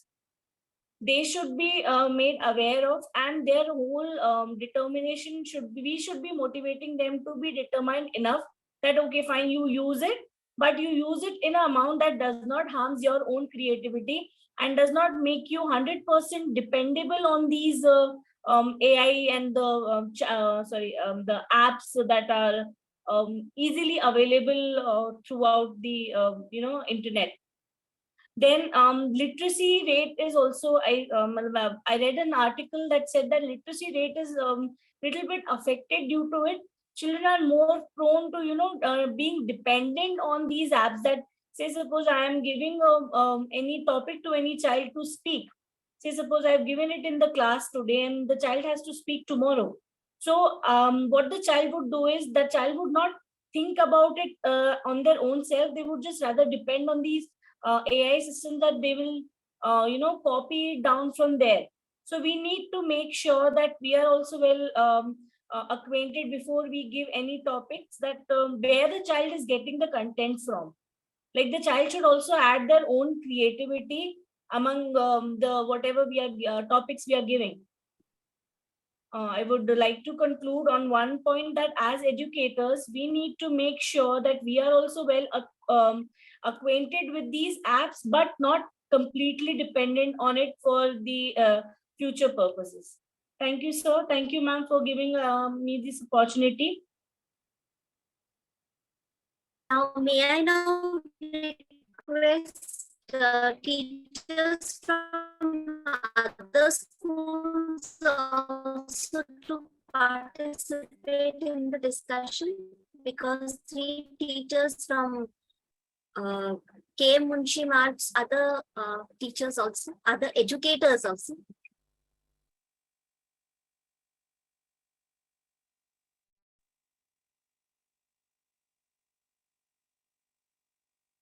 I hope I'm audible.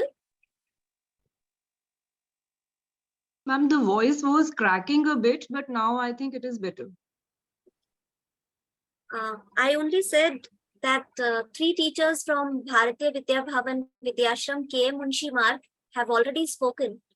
So they have presented their views in form of presentations, and they have said what they thought of. So I would like others also, the teachers from other schools also, to participate in the discussion. Ma'am, may I?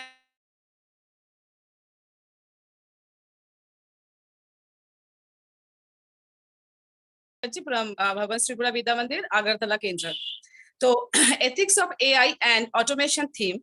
On March 14, 2023, OpenAI released their new AI model called ChatGPT-4, which can produce result based on text as well as image uploaded by the user. It has already shocked people with its capacity to generate human-like text, graphics, and computer code from virtually any request. However, OpenAI has not agreed to share information about how the ChatGPT-4 is trained or any information about its underlying code. This has raised concerns about the safety of person data and the ethical use of AI and automation. What are the ethics of AI and automation? The ethics of AI and automation are the principles and values that guide how these technologies should be developed, used, and developed.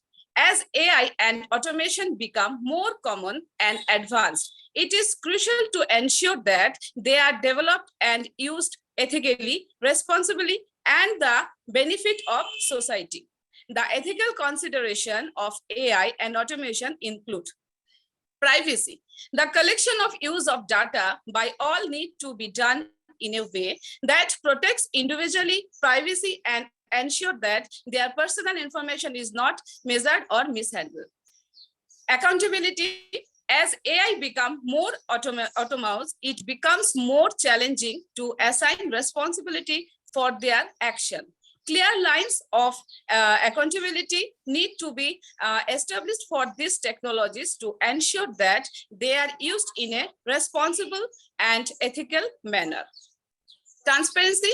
The decision-making process of AI need to be transparent and explainable, so that individual can understand how decisions are being made and challenge them if necessary. Safety. AI and automation need to be designed and deployed in a way that ensure the safety of individual and society as a whole. Now, conclusion. The ethics of artificial intelligence and automation are critical for ensuring that these technologies are developed and used in a way that benefits society as a whole. As AI and automation continue to grow and impact various industries, it is crucial to address ethical concerns surrounding their development and implementation. If these technology are not developed and used ethically, they can have harmful consequences for individual and society as a whole. That's it, ma'am. Thank you. Thank you, ma'am. Here, I would also like to say one thing. There were some teachers who teach Hindi or Sanskrit. So if they want to put their views in Hindi or Hindi, they are I welcome them for that. Madam, may I say something? Please, please. Myself, some technical glitches came, so that's why I cannot open my video. I'm trying to open it. Okay, it's okay. Good afternoon, everyone. Respected teachers. Myself, Nilanjana Ram from Bhavan Tripura Vidya Mandir. First of all, before discussing anything, I will discuss first what is ethics. Ethics is the capacity to think critically about moral values and direct our action in terms of such values. While discussing artificial intelligence, we should know about the machine ethics also. Machine ethics is concerned with giving machines ethical principles or a procedure for discovering a way to resolve the ethical dilemma that might encounter, enabling them to function in an ethically responsible manner through their own ethical decisions. Artificial intelligence is based technology has achieved many great things such as facial recognition, medical diagnosis, and self-driving cars. Artificial intelligence promises enormous benefits for economic growth also. Then also, we have to follow some practices of everyday ethics. These practices are: take accountability for the outcomes of your artificial intelligence system in the real world, no matter what is your role. Second point is that be sensitive to a wide range of cultural norms and values, not just your own. Third is that work with your team to identify and address biases and promote inclusive representation. And the fourth ethic is ensure humans can perceive, detect, and understand in artificial intelligence decision procedure. And the final is that preserve and fortify users' power over their own data and its use. So this is up to. Thank you very much.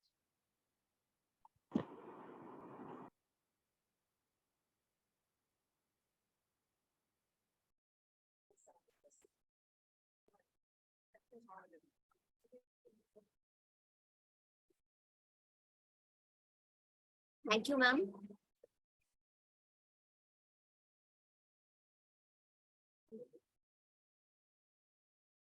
Anybody else who would like to?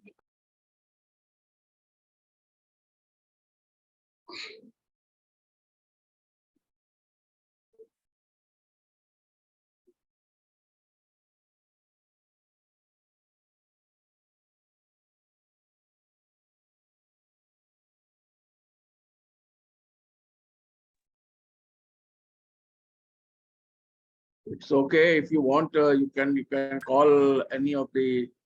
If they are not ready, then it's okay.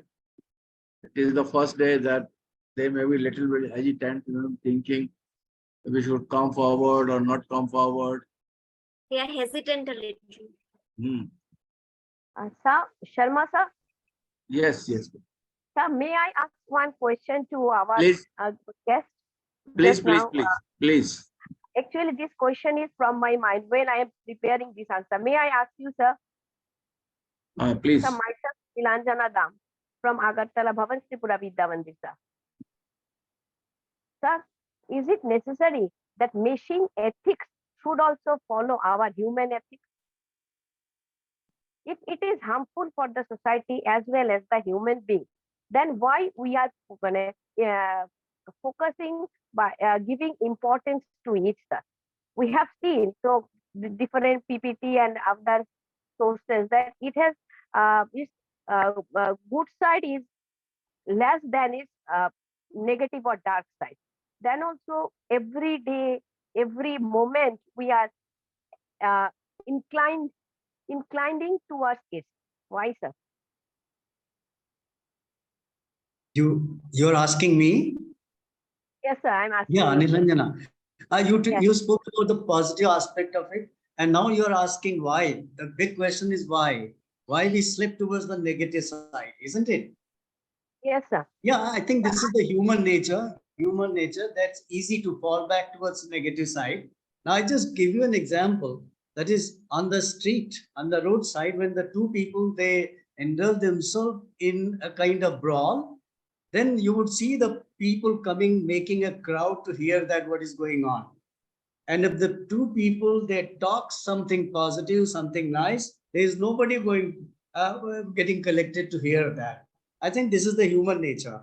So we have to safeguard ourselves and guide our students not to indulge into the negative aspect of it.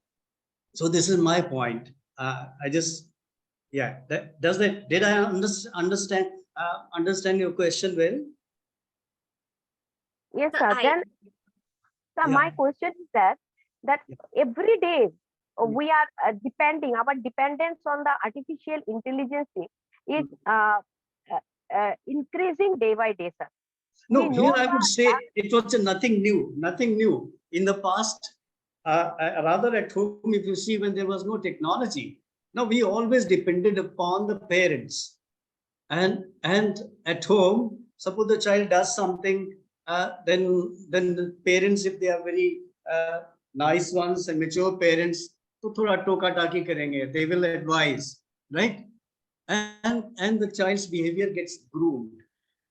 In the school, what happens? The teacher teaches when there was no technology. Just go deep into the process of learning. Teacher presents some information, and when the child does gives some answer, and if the teacher just says, "Oh, it is a correct one," and that confirms the very answer, and that reinforces child thinks, "Oh, I'm right," and that becomes the first step towards learning going ahead. So teacher's role is a very certifying one. Now, similarly, this is nothing new. Now the technology has intervened, and there are many because this is very quick and prompt. You don't know from where the information is getting collected through these applications. Give any topic and chat GPT will deliver you many things. So there are risks involved, and there is a loss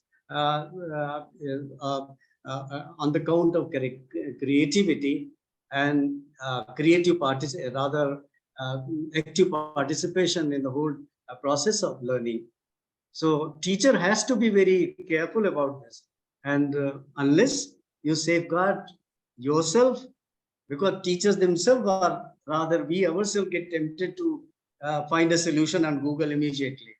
Think of any problem, complex problem, and then we go when we don't want to struggle. This is human nature. So somehow or the other, we have to find a solution to this, and it's only the teachers who can do it. Okay, sir. Thank you, sir. Yeah. Yes. Anybody else who is willing to speak?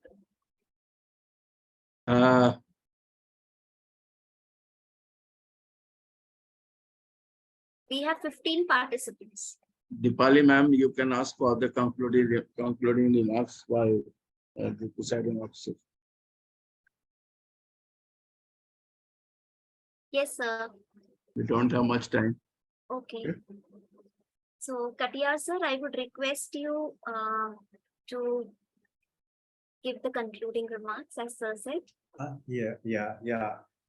At the very outset, I would like to thank Dr. Anil Sharma, my friend, and management of Bharati Vidya Bhavan, right, to have given me the chance to be with you people. It was lovely hearing the participants. They are young and they are inducted into the teaching profession, I believe. Isn't it? They are first time presenters. Yeah, it's wonderful listening to them. They have attempted in their own way. I'm really impressed about their communication skills. So Sharmaji, this is a congratulations to you for getting very good teachers and the management of Bharati Vidya Bhavan.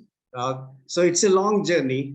I would like to tell the teachers it's a long journey ahead where you have to face many challenges in the classroom, how to make the classroom interactive by engaging the students. You need to deal with colleagues and administration, and then you need to be technology savvy. Without that, it is not possible. So teachers' job has become very difficult now, very challenging. So we have to continuously upgrade our skills and upgrade our knowledge, keeping in mind that we also may not become victim to the designs of AI, because issues of privacy. And we should also read into what UNESCO has said about this AI. There are some 193 member countries have accepted how to rather safeguard ourselves from introduction of AI in the education, and how it becomes useful for the sustainability goal for education by 2030. We call it SDG 4, where the mission is to provide education to all in all countries, keeping in mind the inequality issues, how we can go ahead about this. So AI has to play a great role. Of course, ethics is teachers, participants have really cautioned some of them regarding the safeguards. And that is what, as a teacher, we have to think ourselves. Shouldn't depend upon the resources outside all the time. And this is a great challenge, how to develop into a thinking kind teacher. The role is going to be much beyond that, teaching physics, chemistry, formulas, and the language and all that. So we have got to think about the issues. That's what I would like to say. Once again, wish you all the best, and you deserve compliments. Thank you. Should I? It's a concluding one. Should I just log off, Sharmaji? Thank you, sir. Thank you. Thank you very much. Sir. Yeah. Thank you. It has been a great pleasure, rather, communicating with you. Thank you. Dipali, please convey your. Yeah. So same here. Yeah. Thank you. Thank you, Dipali, madam. Thank you so much. So yes. formally, I will invite Urvika Shivran for formal vote of thanks. Okay. Namaskar, good afternoon, everybody. Am I audible, sir? Yes, yes. Okay. Namaskar, good afternoon to all the members here, teachers and respected speakers. I, Urvika Shivran, on behalf of BV Vidyashram Jaipur, KM Munshi Mar, feel honored and privileged to extend the vote of thanks to all the distinguished speakers. First of all, I thank our Honorable Chief Guest, Dr. Geetika Datta, Dean Academics of BVB College, for guiding and inspiring us and about the education system and its nuances. Thank you, ma'am. Now, the first session was taken by Dr. Anju Tandon, who introduced us to the origin, contributions, philosophy, and work and achievements of Bhavans. I thank Dr. Anju Tandon, ma'am, for her in-depth and elaborate speech, and also sharing Bhavan's timeless message of faith, discipline, and dedication. Thank you, ma'am. Next was Dr. Swapna Shom, Principal, BVB Agartala. She stressed on the values and teachings of the life of Dr. K.M. Munshi and how we can implement it in our day-to-day transactions. Thank you, Swapna ma'am. It was indeed inspiring and informative. After that, we saw a movie, we saw a film about Dr. K. Munshi, and it was shared by Sri Gautam Gupta, Principal, KDKVM Renukut. I thank him from the bottom of my heart because we saw so many eminent personalities in that video. Yes, and we are fortunate to hear and see some of the contributions of our founder and by some of very eminent personalities. It was so nice to hear them. And last but not the least, Shri A. Katiaji for presiding over the last session. That was the group discussion on the ethics of artificial intelligence and automation.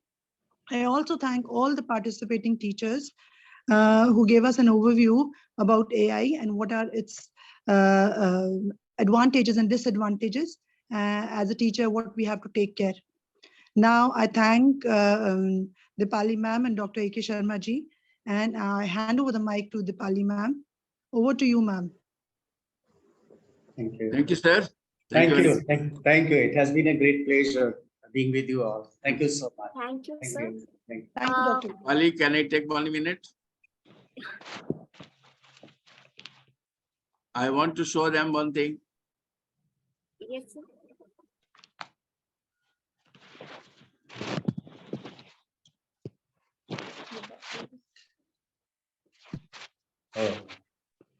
Oh. Yeah.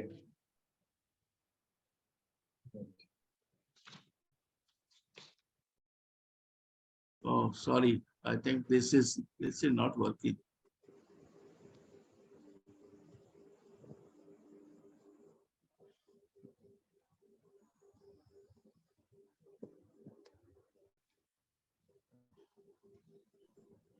I'll try once more. Let us see if it is having something share screen.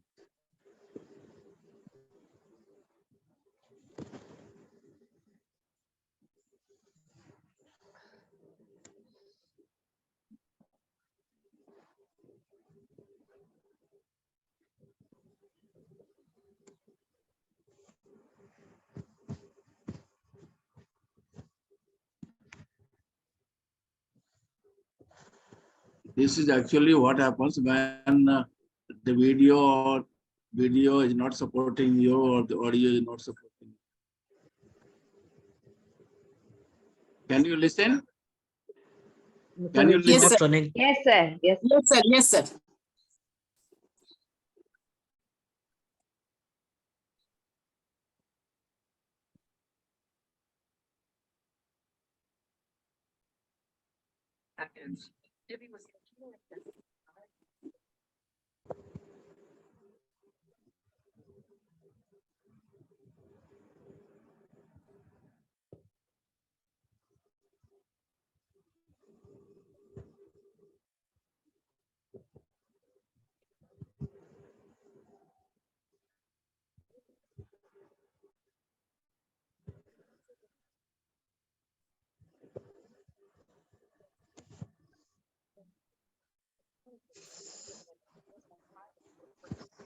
So you can share it with Nitesh, sir. You Share cannot it. see?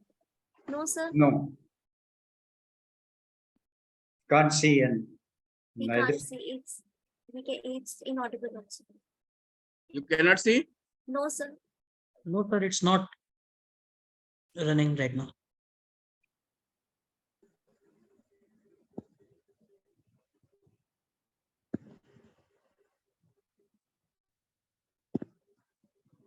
Sorry. I think it is not working. It's okay. It's okay. Fine.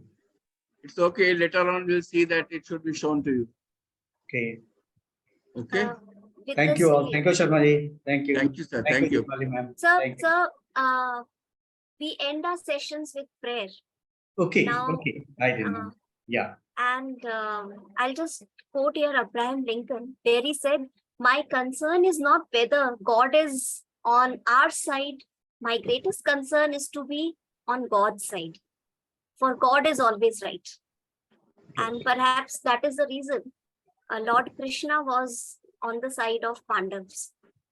And perhaps that is why we begin all the sessions with prayers, so that God is with us, and also end by thanking God that all went on well.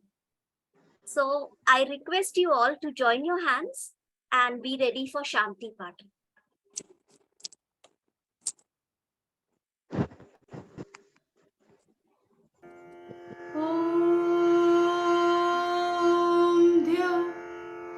शान्तिरन्तरिक्ष ॐ शान्तिः पृथिवी शान्तिरापः शान्तिरोषधयः शान्ति वनस्पतयः शान्तिर्विश्वदेवा शान्तिर् ब्रह्म शान्तिः सर्व ॐ शान्ति शान्तिरेव शान्तिः सा मा शान्तिरेधि सर्वारिष्टसु शान्तिर्भवतु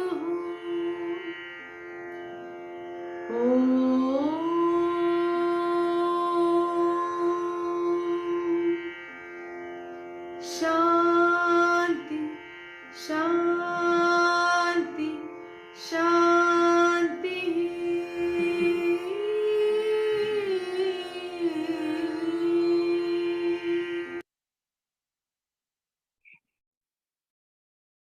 Thank you. Thank you, sir. Thank you. Thank you, sir. Thank Thank you, ma'am. Sir, there is a all the participants that they are present. So for that, there is a link which is shared in the chat box by Ditesh sir. So please fill that and also give your feedback. Thank you. So before Thank you, leaving, sir. Thank you. Thank you. Thank you. Thank you. Thank you all. Thank you, Diwali. Please.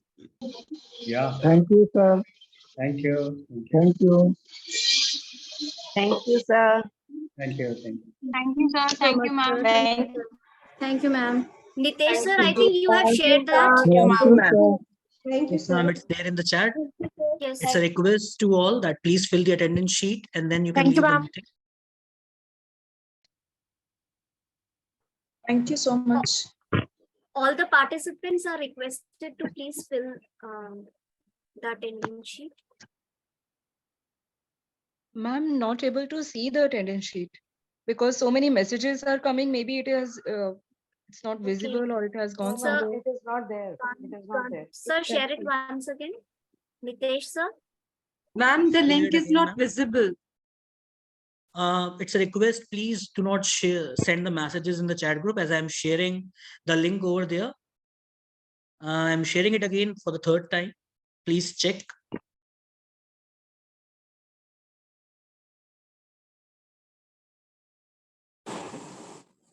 There's no link. Wait for 2 minutes.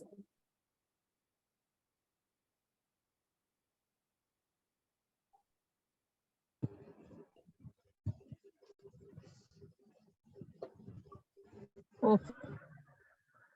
Still not able to see that, ma'am. We got it. Yes, it is there. So all the participants are requested to fill the attendance via the Google link in the chat and kindly provide your valuable feedback also.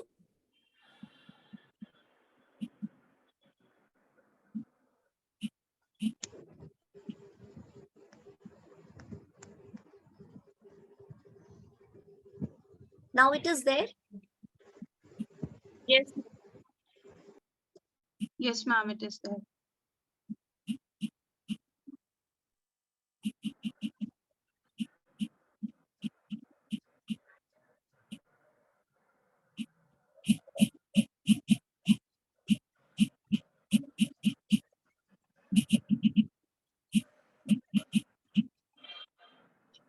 Every day there will be a link for attendance towards the end of the session.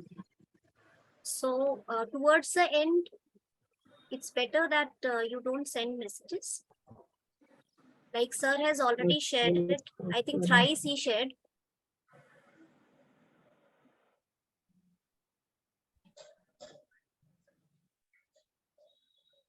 Kali ma'am, we have just got it once, and that is just 2 minutes back. Bharatiya Vidya Bhavan विद्या आश्रम cam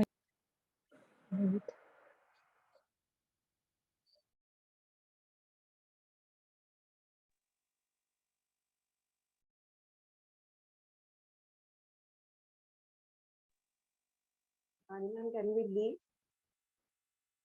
Yes, if you have filled the Yes, ma'am, details, right. then you can. Yeah. Thank you so much. If you have filled your attendance, you can leave. Yes. And we will meet tomorrow again. Tomorrow's session begins at 10 o'clock. So please join 15 minutes before, so that when the keynote speaker is there, we are set. All the participants are ready. So that is why we request you to join 10 minutes before at least. So by 9:50, we all should be there.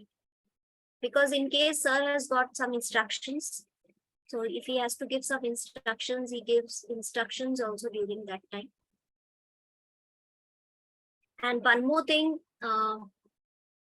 teachers are supposed to write the report also, the things are told yesterday. So please see which sessions report you are writing. And you will have to share that in the induction WhatsApp group. And mention there the date, session number, session 1, keynote speaker, who was a keynote speaker, and then begin with the report. And it is a detailed report, not that we are just writing in short, the topic was this and these points were discussed. It's a detailed report that we are supposed to write. Because towards the end, there'll be a booklet that would be made. We'll compile all that happened here in the induction program, right from day 1. So that is why it is necessary. And whosoever is presenting that report, that person's name will also be mentioned. So as your name would be there, so you have written it. So please write your, give your best.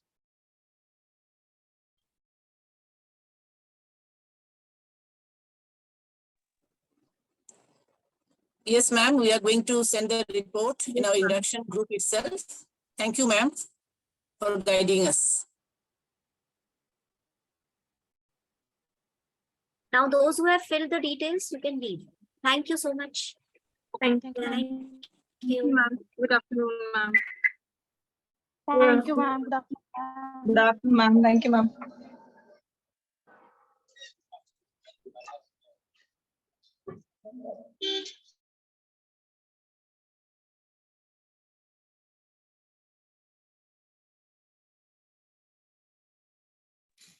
Thank you, madam. Thank you. Thank you, Leena ma'am.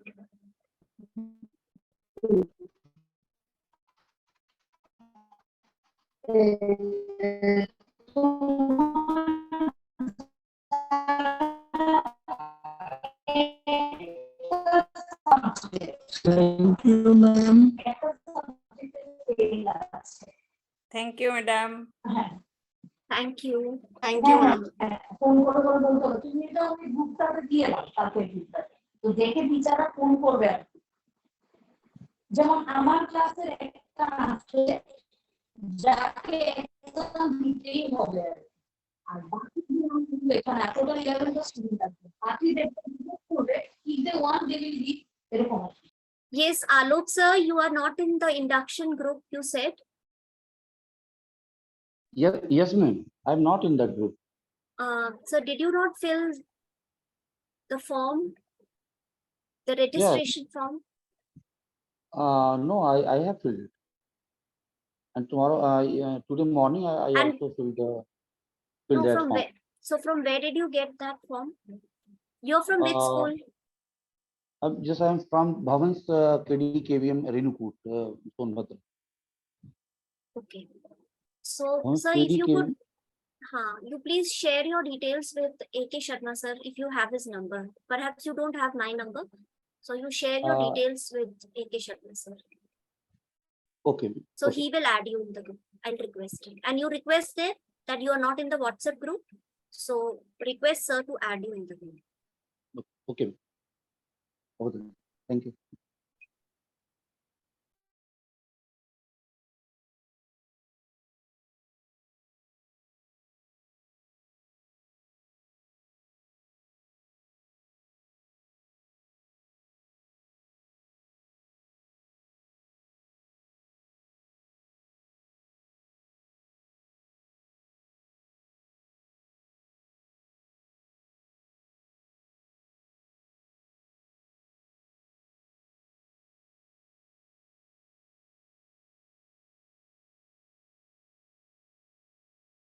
Dipali ma'am, can we end this meeting now?